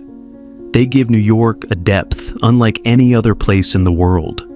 They remind every visitor and every resident that this city has lived many lives, and each life left behind a trace. New York is not simply a city of the present. It is a museum of stories, a collection of ruins invisible to the eye but vivid in imagination. What the lost mansions truly mean. The Gilded Age mansions of New York may have been destroyed, but their disappearance taught the city something priceless. They showed that progress without memory is empty. They revealed that beauty must be protected, celebrated, and fought for. They proved that even in loss, there can be meaning. New York is a place built on ambition, but it survives on remembrance. A place built on dreams, but strengthened by history. A place built on towers of steel, but shaped by palaces now vanished. The lost mansions of New York are gone, but their stories remain alive, powerful, and unforgettable. And in the end, that is their greatest legacy. Imagine a huge mansion with more rooms than most people will ever see in their whole lives. Picture long, echoing hallways, glittering marble floors, and walls covered with famous paintings by the greatest artists who ever lived. Now, picture that same house today. Windows smashed, ceilings falling in, rain pouring through the roof, and graffiti sprayed over ruined walls where priceless art once hung. And this is Linwood Hall, And this is the story of how one of America's grandest mansions went from almost unbelievable luxury to heartbreaking ruin in less than 100 years. It's not just a story about a building, it's a story about dreams, pride, love, and terrible loss. It's about a powerful family who thought they had everything, and then watched it all slip away because of one cold night in 1912, in the middle of the North Atlantic Ocean. It's about how money can buy almost anything, except safety from tragedy. The ghost of a palace. Today, if you drive through Elkins Park, a wealthy suburb outside Philadelphia, and look behind a rusted iron fence and overgrown bushes, you'll see something strange. Hidden behind trees and tall grass stands a giant stone building that looks like a haunted palace. It doesn't glow with light, no music plays inside, no guests arrive in fancy clothes. This is Linwood Hall, and for more than 70 years, it has been slowly dying. When it was completed in 1897, almost everyone in America who followed high society knew its name. At that time, this place wasn't a ghost at all. It was a symbol of power and success. Built during the height of the Gilded Age, it had 110 rooms and around 70,000 square feet of space. It was designed like a grand French chateau, but made even larger and more dramatic to fit American ambitions. In simple terms, it was like someone took a European royal palace and turned the volume up. To understand Linwood Hall, you have to think about the Gilded Age at its very peak. This was the era when industrial giants in America were richer than many kings. Railroads, steel, oil, and streetcars created fortunes so huge that it's hard to even imagine them now. These men weren't just rich, they were mega rich, and they wanted everyone to see it. Andrew Carnegie had his castle in Scotland. George Vanderbilt had his Biltmore estate in North Carolina. And Peter A.B. Widener, a streetcar tycoon from Philadelphia, decided he would build his own American Versailles just outside his hometown. He chose a young architect named Horace Trumbauer to help make it real. A house built to impress the world. The numbers alone sound unreal. 110 rooms. But these weren't small bedrooms or plain sitting rooms. These were rooms with 20-foot ceilings, walls covered in silk fabric brought over from France, and floors made of rare marble from Italy. Imagine walking into a house where everything feels larger than life. The main staircase was carved from a single huge piece of marble. It rose up 3 stories and was so wide that 10 people could walk side by side without bumping shoulders. Walking down those steps in an evening gown or tuxedo must have felt like walking into a royal court. There was a ballroom big enough to host 300 people for dinner and still leave space for an orchestra and dancing afterward. There were 62 bathrooms. This was in the 1890s when many Americans still used outhouses in their backyards. At Linwood Hall, there was hot and cold running water, porcelain fixtures, and even heated towel racks. There was an indoor swimming pool with fancy tile work that cost more than most people would earn in a lifetime. There was a bowling alley, a gym, a private theater where the family could watch performances without leaving home. But the most astonishing thing wasn't the marble or the bathrooms. It was what hung on the walls. A palace built for paintings. Peter A.B. Widener was not just rich. He was also one of the greatest art collectors in American history. Linwood Hall wasn't only a home. It was a personal museum built to hold his treasures. Inside its galleries hung original paintings by Rembrandt, Vermeer, Van Dyck, Raphael, Donatello, Botticelli, Titian, El Greco, and many more. These weren't copies or cheap imitations. These were real masterpieces, the kind of art you expect to see behind glass in a famous European museum, not in someone's private house. In some rooms, the paintings on the walls were worth more than entire city blocks. The house itself was designed by Horace Trumbauer, a Philadelphia architect who was only 27 when Peter Widener hired him. Trumbauer hadn't gone to an expensive architecture school. He couldn't afford it. Instead, he started working at 16 as a draftsman, drawing plans and learning by watching and doing. He studied great buildings the way Widener studied paintings, carefully, obsessively, and with real passion. By his mid-20s, Horace Trumbauer had his own firm and had designed nice homes for wealthy clients. But nothing prepared him for what happened when Peter A.B. Widener walked into his office and said, in effect, "I want a palace. Money is no object. Make it magnificent. Make it last forever. Show everyone I've arrived. For a young architect, this was a once-in-a-lifetime chance. How a young architect created a masterpiece. Instead of panicking, Horace Trumbauer did what he always did. He studied. He traveled to Europe with sketchbook in hand. He walked through Versailles and other French chateaux, studying the exact proportions of windows and doors. He looked at Italian palazzos, English country houses, and German castles. He filled notebooks with sketches of staircases, columns, ceilings, and the way sunlight entered certain rooms. But he didn't just copy what he saw. He combined the best ideas into something new, a neoclassical palace for an American millionaire who had grown rich not from royal blood, but from streetcars and meat contracts. The result was Linwood Hall. Imagine driving down a long tree-lined road. Slowly, the top of the building appears. Then you see the massive columns at the front. Finally, the whole 3-story facade comes into view, stretching wider than your eyes expect. Built from Indiana limestone that glows like honey in the afternoon sun. It wasn't meant to be modest or shy. It was meant to take your breath away. Inside, the entrance hall alone was larger than most people's entire houses. The floors were patterned marble. The walls rose 2 stories high, covered with detailed plasterwork. The ceiling was decorated by Italian craftsmen who had spent years learning their trade. And at the center was that marble staircase, sweeping up and splitting into 2 grand flights, so that anyone walking down it looked like a king or queen entering a throne room. Every major room had a purpose beyond simple living. The ballroom told visitors that the Widener family could entertain hundreds anytime they wanted. The grand library, lined with dark wood and tall shelves, told guests that this family cared about books, learning, and culture.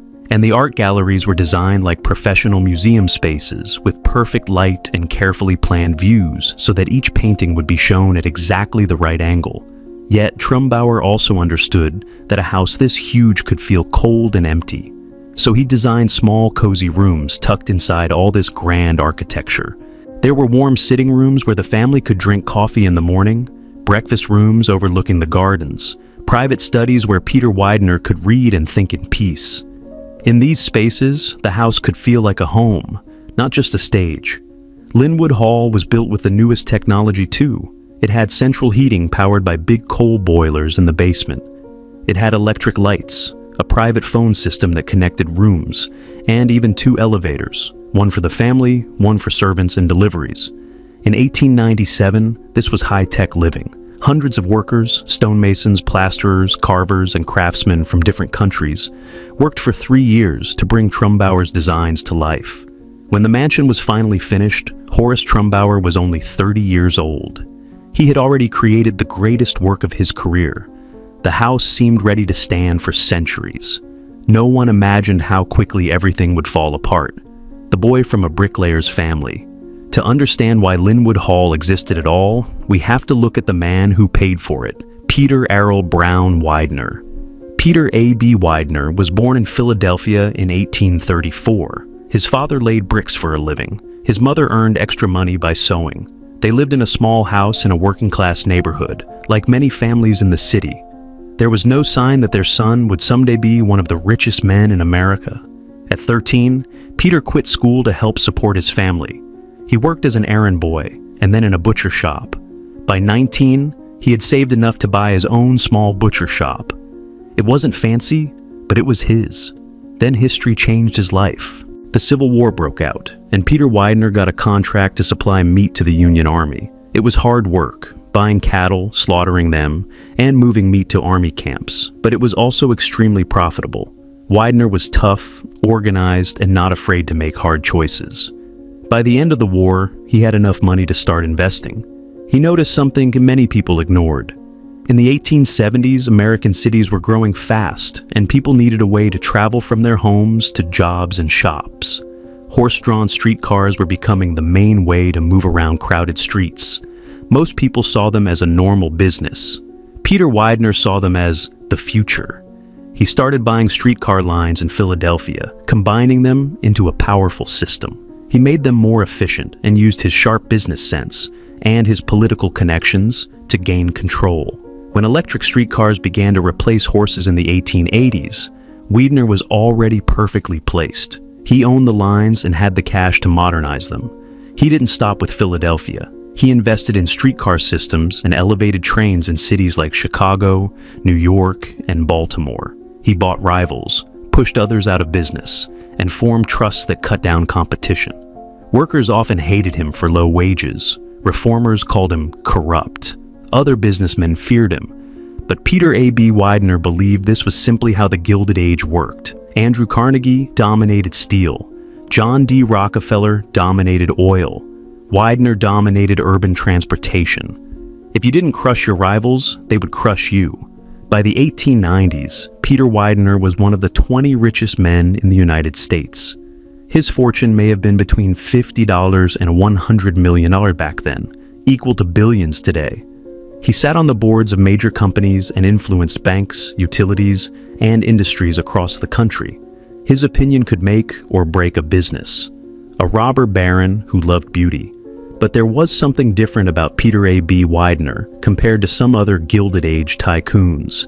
He genuinely loved art and culture. He had left school at 13, but he never stopped learning. He read widely. He went to Europe again and again, walking through museums and private collections.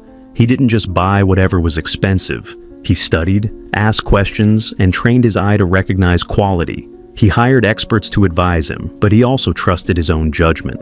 When he decided to build Linwood Hall, it wasn't only to show off money. He wanted a home worthy of the great paintings and sculptures he was collecting. In many ways, the house was a museum where a family happened to live. On the first floor, he created public gallery rooms, specially planned to show his masterpieces: Rembrandt, Vermeer, Raphael, Donatello, and more. He wanted to live surrounded by beauty and to raise his children and grandchildren inside a world of culture, not just cash. His personal life seemed equally successful. His wife Hannah was calm and practical, running the household and raising their children. Two of their sons grew to adulthood, George and Joseph. Both worked in the family businesses. George Widener married Eleanor Elkins, the daughter of another extremely rich Philadelphia family, which joined the two families' power. Joseph Widener married Ella Pancoast, who also came from a wealthy background. Children and grandchildren filled the family tree. Names like Harry, Eleanor Jr., Fitz, and George Jr. promised a lasting dynasty. When Linwood Hall opened in 1897, Peter A.B. Widener was 63 years old and at the absolute top of his world. He had wealth, influence, a spectacular mansion, a loving family, and a collection of art that museums envied. It seemed like he had built something that would last forever. That belief turned out to be his biggest mistake. A priceless collection in a fragile house. Walk into Linwood Hall around the year 1900, and you would be stepping into one of the greatest private art museums on Earth. In one gallery, an original Rembrandt, not a print, hung on the wall, worth more than most people could earn in 10 lifetimes. Nearby, a rare Vermeer, one of only a few dozen he ever painted, looked out quietly from its frame. Van Dyck's portraits of European nobles stared down with proud faces. A tender Raphael Madonna, a Donatello sculpture, and works by Botticelli, Titian, and El Greco lined the rooms. Everywhere you turned, there was something a museum director would dream of owning. Peter Widener didn't collect by accident. He studied art history, hired real experts, and traveled to buy from old noble families in Europe who were running out of money and selling their treasures. When an important painting came up for sale, Widener could simply outbid everyone else. He focused on old masters, works from the 15th to 17th centuries. These were not trendy artists of the moment. These were painters whose greatness had been agreed on for hundreds of years. A Rembrandt would always be valuable. A Vermeer would always matter. So Widener's collection was both cultural and financial, beauty and investment at the same time. The crown jewel of the collection was a painting called The Mill by Rembrandt. It showed a windmill under a dramatic sky, and Widener paid a record-breaking $500,000 for it in 1911, equivalent to many millions today. He hung it in a main gallery so every guest would see it first.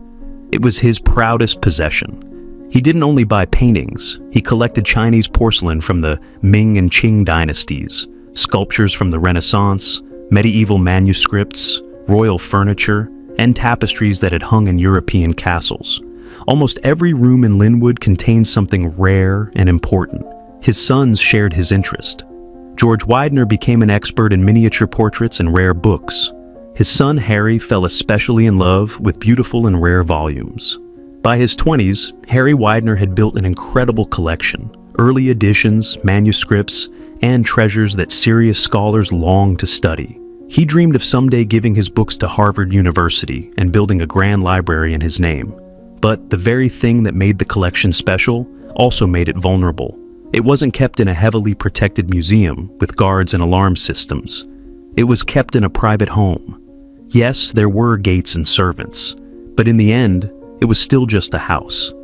By 1912, experts guessed that the Widener art collection was worth between $5 and $10 million, a gigantic amount back then. It was one of the finest private collections in America, rivaling those of men like J.P. Morgan and Henry Clay Frick. Peter Widener, now 78, could walk through his galleries and know that he had accomplished everything he set out to do. He had risen from a butcher shop to the top of the world. He had created a palace filled with wonder. His sons were successful. His grandchildren were promising. It must have felt like nothing could shake what he had built. And then came the Titanic, a family at the top of the world. In the spring of 1912, the Widener family seemed untouchable. Peter Widener, 78, still took an interest in business, but spent more time at Linwood, enjoying the art he had collected. His wife Hannah kept the huge household running smoothly with around 60 servants. Their son George was 50 and seemed like the perfect heir. He was a skilled businessman who had helped expand the family fortune and a cultured man who appreciated art and books. His wife, Eleanor Elkins Widener, was intelligent and stylish and came from one of the best families in Philadelphia. Together, they moved easily in high society. Their son Harry, now 27, was Harvard-educated and obsessed with rare books. He talked constantly about building a library for Harvard that would hold his collection. Harry seemed to have the same burning passion for books that his grandfather had for streetcars and art. The family traveled like American royalty. When they took trains, they used private rail cars with bedrooms, sitting rooms, and dining areas paneled in polished wood. When they arrived in New York, the best hotels welcomed them. When they sailed to Europe, they booked first-class cabins on the finest ships. At Linwood Hall, life was carefully choreographed. Breakfast was served on expensive china. Mornings might be spent in the library or galleries.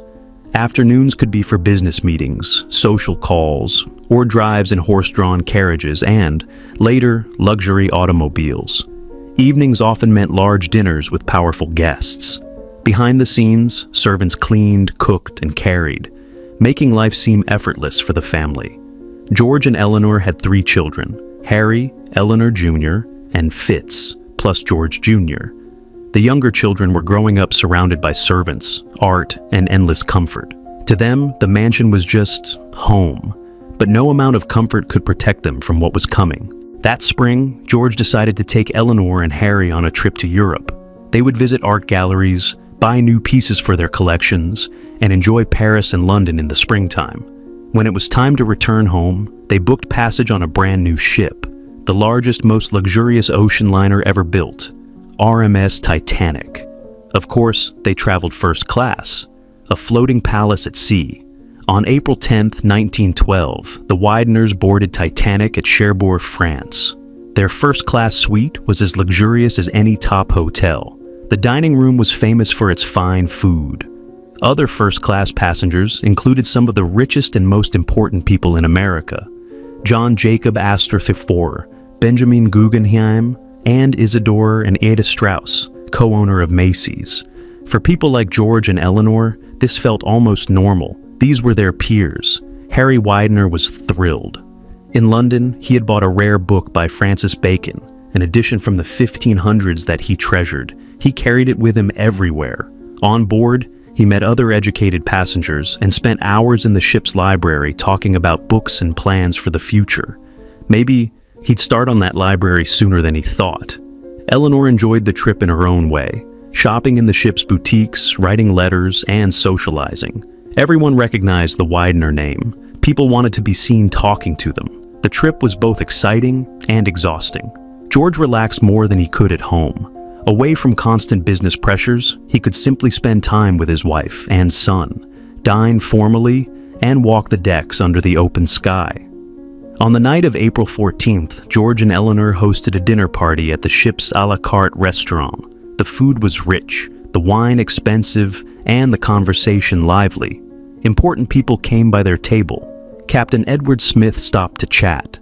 It felt like any other luxurious evening in their world. At some point, Harry excused himself. He was tired and wanted to read his precious Francis Bacon book in his cabin. His father teased him for always having his nose in a book. His mother kissed his cheek goodnight. They would see him in the morning. None of them knew that this was the last time they would be together. At 11:40 p.m., Titanic hit an iceberg. Women and children first. At first, the impact didn't seem terrifying. Passengers felt a strange shudder and a slight grinding noise, but the huge ship didn't suddenly tilt or throw people around. Many people kept eating, drinking, and talking. The ship was supposed to be unsinkable. That idea had been repeated so often that people believed it without question. But below the waterline, the iceberg had ripped open the hull. Soon, stewards moved through the ship, asking passengers to put on life jackets and go up on deck. As a precaution, there was still no screaming, no rush. People joked and wondered what was happening. In the Widener's suite, George and Eleanor prepared to go on deck. They told the steward to fetch Harry. They put on warmer clothes and coats. Somewhere in that confusion, they understood that something might be seriously wrong. On deck, the situation slowly turned from confusing to terrifying. Lifeboats were being uncovered. Officers were shouting orders. The ship began to tilt ever so slightly. The cold night air bit into faces and hands. The sea around them was black and endless. There was one rule everyone knew: women and children first. For wealthy men like George and famous men like John Jacob Astor, this rule meant something important. In their world, honor required that they accept danger so others could live. Getting into a lifeboat while women waited on deck would be seen as cowardly. An officer approached Eleanor and told her it was time to get into a boat. George understood immediately. He pulled his wife forward, insisting she had to go. She resisted, not wanting to leave him and Harry behind. She still believed this would all work out. Maybe they were overreacting, maybe they would all be rescued together. But George thought of their younger children back at Linwood Hall, Eleanor Jr., Fitz, and George Jr. They needed their mother. He told her so. He insisted. His voice grew firm. She had to go. Harry, still clutching his rare Francis Bacon book, tried to hand it to his mother so she could keep it safe. She refused and told him to keep it. She still could not accept that they might not see each other again. In the end, George practically lifted Eleanor into the lifeboat.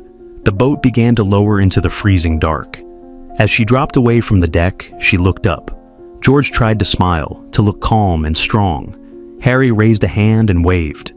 They were trying to comfort her, to act as if they would all be together again soon. It was the last time she ever saw them, the night the unsinkable ship disappeared. As lifeboats went down into the water, many were not even full. People didn't want to leave the apparent safety of the huge ship for a small boat in the ocean. Some still thought everything would be fine. On deck, men smoked, talked, and pretended not to be worried. The band kept playing cheerful music. It was a strange mix of calm and panic. George and Harry Widener stayed together, along with their loyal manservant, Edwin Keeping, who refused to leave their side. They helped other women into boats. They waited as more and more lifeboats lowered away. The ship's angle grew steeper. Water reached more decks. Now, nobody could pretend everything was fine. Around 2:00 a.m., the bow of Titanic sank under the surface. The stern rose high into the air. People slipped and slid along the deck as it tilted. Some jumped into the water. George and Harry may have spoken quietly about home, about Linwood, about future plans that would never happen. Or they may have said nothing, knowing that words could change nothing. We can't know what passed between them in those final minutes. At 2:20 a.m., the ship broke in half. Lights flickered and went out. The stern, where many still clung, rose straight up and then plunged downward. The people still on board were thrown into the sea. The water was around 28 degrees. In such cold, you don't last long. Your muscles freeze, your heart struggles. Most people die within minutes from cold shock and hypothermia, not drowning slowly. George Widener, Harry Widener, and Edwin Keeping all perished in that black, icy water, along with more than 1,500 others. Far away in lifeboat number 4, Eleanor Widener watched the gigantic ship's lights vanish into the darkness and heard the screams of hundreds of people in the water. Those sounds would stay with her for the rest of her life. Other women in the boat also watched, waiting and hoping their husbands and sons might somehow appear. Some people wanted to go back for survivors, but most boats stayed away, afraid they would be overturned by desperate swimmers. So they drifted in the cold and dark, listening until the screams finally faded. At dawn, the ship Carpathia arrived and started picking up lifeboats. Eleanor was lifted aboard, given tea and warm clothing by strangers. She searched the faces of survivors again and again. No George, no Harry. They were now 2 of the most famous victims of the most famous shipwreck in history, a widow in a palace of ghosts. Back in Philadelphia, in Linwood Hall, life went on for a short time, as if nothing had happened. Servants still polished silver and dusted paintings. The gardens were still tended. The marble floors still gleamed. No one had yet told the house that its masters were gone. Then the telegrams arrived. Peter A.B. Widener, 78 years old, learned that his son George and his grandson Harry were dead. The man who had survived countless business battles, who had built a fortune out of nothing, now faced something he could not fix or control. Money couldn't bring them back. Art couldn't change it. Linwood Hall, with all its beauty, might as well have been made of paper. 3 weeks after the disaster, Eleanor Widener returned to Philadelphia with her younger children. The newspapers had written endlessly about the sinking. Everyone already knew who had lived and who had died. But seeing Eleanor step off the train alone, without George and Harry, made the loss real for the family in a new and painful way. They drove through the gates of Linwood Hall. The same building stood there, untouched by tragedy. The limestone still shone in the sunlight. The gardens were still neat. Everything looked exactly as it had before. Inside the front door, Peter Widener met his daughter-in-law. In just a few weeks, he seemed older. The proud, powerful man was now a grieving father and grandfather. He embraced Eleanor, and the 2 people who had lost the most tried to comfort each other, even though there were no words that could truly help. The servants had prepared for her arrival. Her room was ready. Fresh flowers sat in vases. Her favorite tea waited on a tray. They wanted to make things easier, but nothing could make this situation normal. Now the house felt wrong. Everywhere Eleanor went, memories flashed around her. The breakfast room, where Harry once read through meals. The library, where George smoked and talked with guests after dinner. The galleries, where the 3 of them had admired paintings together. All of those rooms were still there, still decorated and still perfect. But the people she loved were gone. The servants didn't know what to say. Should they mention George and Harry or stay quiet? Should they pretend things were ordinary or show their sorrow? Many chose silence. It felt safer than saying the wrong thing. Peter Widener tried to distract himself with business, but it no longer mattered the way it once had. He had built an empire, and now his main heir was gone. Joseph, his other son, was still there and capable, but George had been the one most aligned with his father's ideas and interests. Linwood Hall had always been meant for George. Now, instead of feeling like a bright symbol of success, the mansion felt like a tomb, building a library from grief. While grief consumed the family, life still had to continue in some way. The younger children needed care. Laws had to be handled. Wills and estates had to be settled. There were endless meetings with lawyers and business partners. Eleanor Widener struggled under the weight of her loss and her guilt. She had survived. Her husband and oldest son had not. People told her she had done the only thing she could. She had followed the rule of women and children first. George had insisted she get in the boat, but logic did not erase the feeling that she had left them behind. One thing gave her a sense of purpose. Harry had dreamed of giving his book collection to Harvard and building a library. He had talked about it constantly. Now, he would never do it himself. So, Eleanor decided she would do it for him. She worked with Harvard University to design and build a new library, the Harry Elkins Widener Memorial Library. It would be large, beautiful, and filled with books, including those her son had collected. Scholars would use it for generations. Her son would be remembered not just as a victim of the Titanic, but as someone who loved learning and helped others to learn. The project gave Eleanor something to pour her energy into. It was a way to create meaning out of tragedy. Peter Widener supported the idea. He understood the urge to make something permanent in a world that suddenly felt fragile, but no building, no matter how grand, could fully heal their hearts. In 1915, just 3 years after the sinking of Titanic, Peter A.B. Widener died. Officially, it was age and illness, but many people believe sadness and heartbreak played a part. The man who had built Linwood Hall, who had collected so much art and imagined such a long-lasting legacy, left the world knowing that his carefully planned family dynasty had been shattered. Linwood Hall continued to exist. Hannah, Peter's widow, and Eleanor still lived there for a time. The servants still kept things running, but the house no longer felt like a joyful center of life. It was becoming something else, a beautiful shell surrounding pain, an expensive problem no one wants. After Peter's death, Joseph Widener inherited most of the estate. He had his own interests, his own house, and his own life. Linwood Hall had always been intended for George. Now it was a heavy responsibility. Keeping a mansion like Linwood was incredibly expensive. The taxes were high, the heating bills were huge, the staff needed salaries, the building constantly needed repairs. It was like owning a small hotel that only your family used. Meanwhile, America was changing. World War I, new tax laws and social shifts made giant houses like Linwood harder to maintain and, in the eyes of many people, more inappropriate. During the Great Depression, when millions were out of work and standing in bread lines, a house with 110 rooms and dozens of bathrooms looked almost offensive. By the 1930s, Linwood Hall had become an awkward reminder of an older era. Joseph tried a compromise.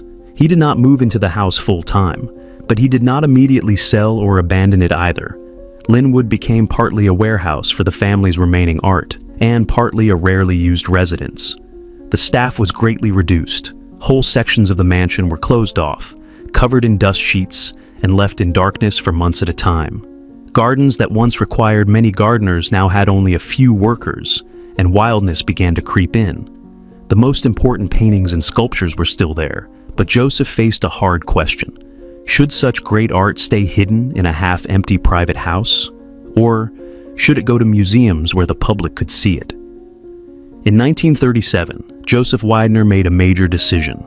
He gave some of the best pieces in the collection, including masterpieces by Rembrandt and Vermeer, to the National Gallery of Art in Washington, D.C., which was being created at the time.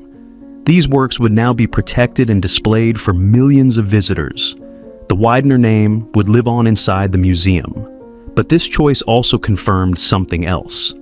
The original dream for Linwood was over. The house was no longer the family's central showcase for culture. Without the art, it was just a very large, very expensive old building. After World War II, things got even worse. Estate taxes increased sharply.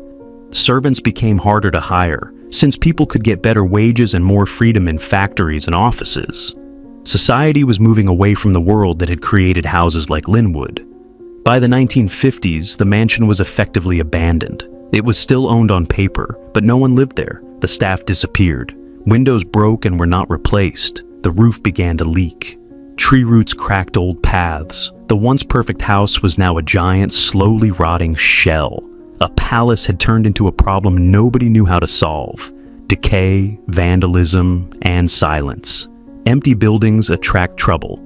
Soon, vandals and thrill-seekers discovered Linwood Hall. They climbed over fences or slipped through broken doors and explored the darkened rooms. Some were curious photographers who wanted to capture the ruined beauty. Others were simply destructive. They smashed windows, spray-painted walls, and tore down what they could. They stole anything easy to carry, fixtures, metal, smaller decorative items.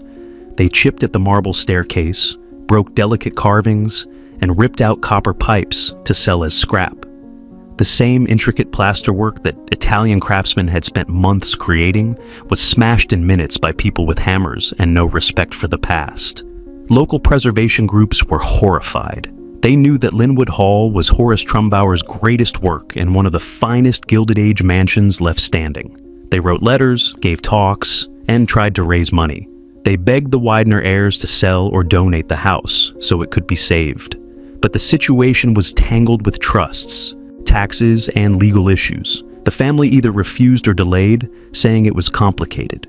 Meanwhile, the weather kept doing damage. Every time it rained, water leaked through the roof into upper rooms. It soaked into wood, caused mold, and made plaster fall. In winter, water froze and expanded, cracking stone and concrete.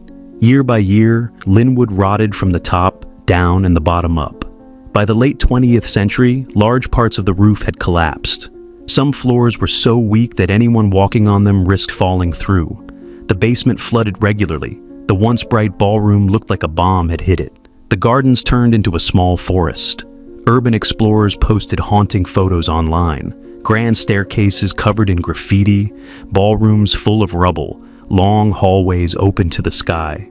People around the world were shocked that such a rare and historic building was being allowed to rot.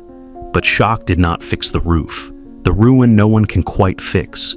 Standing outside Linwood Hall today feels a bit like standing at a crime scene. The ornate iron gates are chained and rusted. The driveway is cracked and overgrown with weeds. Trees and bushes block the view, as if the house is trying to hide. When you do finally see the building, it's heartbreaking. The stonework is stained dark with dirt and moss. Most of the windows are broken or boarded up with rotting wood. Parts of the roof are gone entirely. In some places, you can look through a hole in the roof, through collapsed floors, and see the sky from the ground level. Inside, the damage is even worse. The entrance hall, once polished and perfect, now has cracked and stained floors. The silk fabric that once covered the walls hangs in shreds or has vanished entirely. Spray paint covers many surfaces, not beautiful murals, just messy tags and rude words. The famous marble staircase still stands because marble does not rot, but it is scarred with chips and graffiti. Some of the carved balusters are broken or missing. The ballroom floor has partly collapsed into the basement below. Birds and animals come and go through broken windows. The art galleries are empty. The special lighting that Trumbauer designed means nothing now. There is no electricity, no paintings, only damaged walls and shattered glass. Rain and snow fall through broken skylights. The library where George and Harry once talked eagerly about books is one of the saddest spaces. The shelves are still there, but warped and moldy.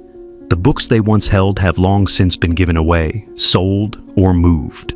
The room that once held conversations about rare editions and future libraries is now filled with silence and mildew.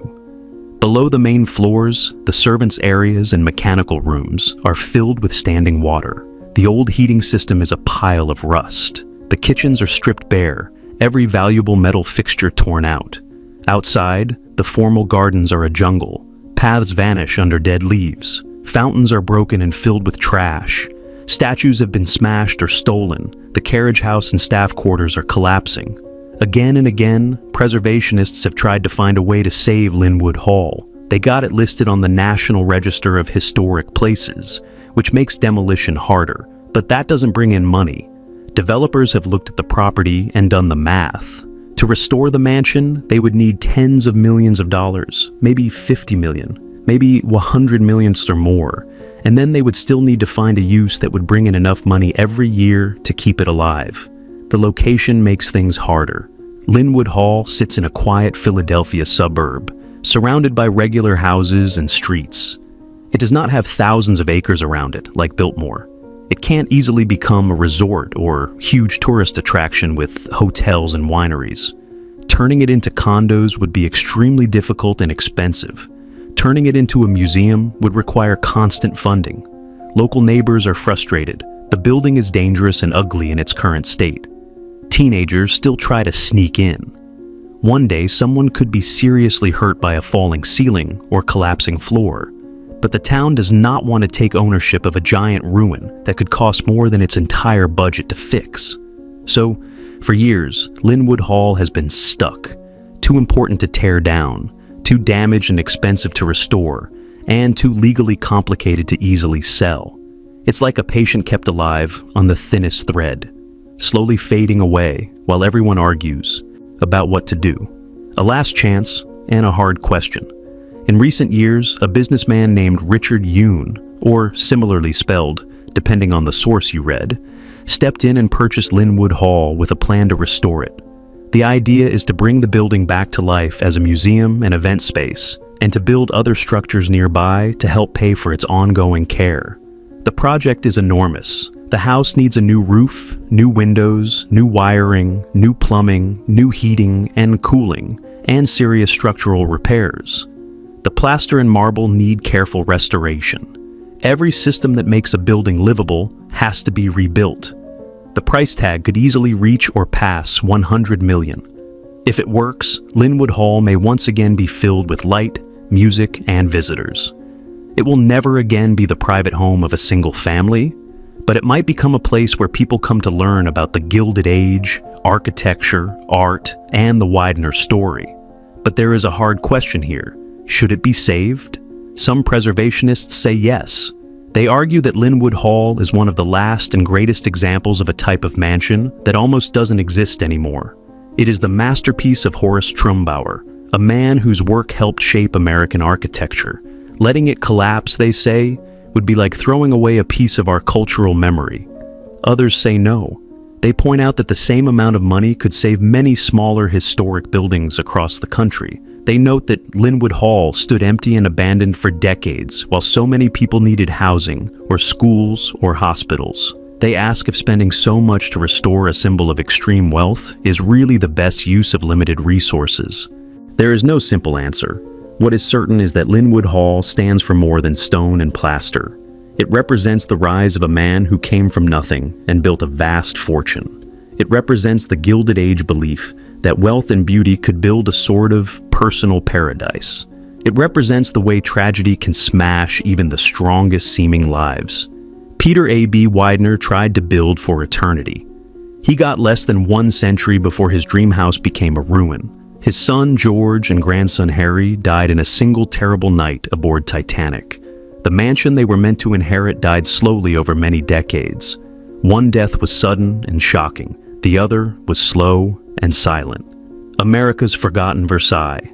People sometimes call Linwood Hall America's forgotten Versailles. In some ways, it fits. Like the French palace, it was built to show the world what power and money could do. Like Versailles, it was filled with art and fine craftsmanship. But there is an important difference. When we look at the real Versailles in France, enough time has passed that the pain behind its history feels distant. The palace has become a museum, a beautiful relic of another age. We can enjoy its rooms without thinking too deeply about the suffering and inequality that made it possible. Linwood Hall is too recent for that kind of forgetting. It reminds us that these huge houses were built in a country where many people struggled just to survive. It reminds us that extreme wealth and extreme poverty existed side by side. It reminds us that the people who lived in these mansions were not simple villains, but complicated human beings who loved art, loved their children, and still could not escape heartbreak. We are often uncomfortable with stories like this. They don't fit easy categories of good and bad. It's easier to demolish the building or to let it rot and pretend that part of history never happened. But there is value in remembering. When you stand outside the rusted gates and look through the trees at this broken giant of a house, you are seeing more than cracked stone and broken glass. You are seeing the end of an era and the limits of wealth. You are seeing how quickly a perfect life can crumble, not only in a single night on an icy ocean, but slowly, quietly, over years of neglect and inaction. Peter A.B. Widener wanted Linwood Hall to stand for 1,000 years. It barely survived 100. The story of Linwood Hall is tragic, not because it burned dramatically or was blown up in one loud moment, but because it died, the way some dreams do, piece by piece, roof tile by roof tile, window by window, while people watched, argued, and did nothing. It is America's forgotten Versailles, rotting in the suburbs, caught between the past and the present, waiting to see whether it will be saved or whether time will quietly finish the work that tragedy began more than a century ago.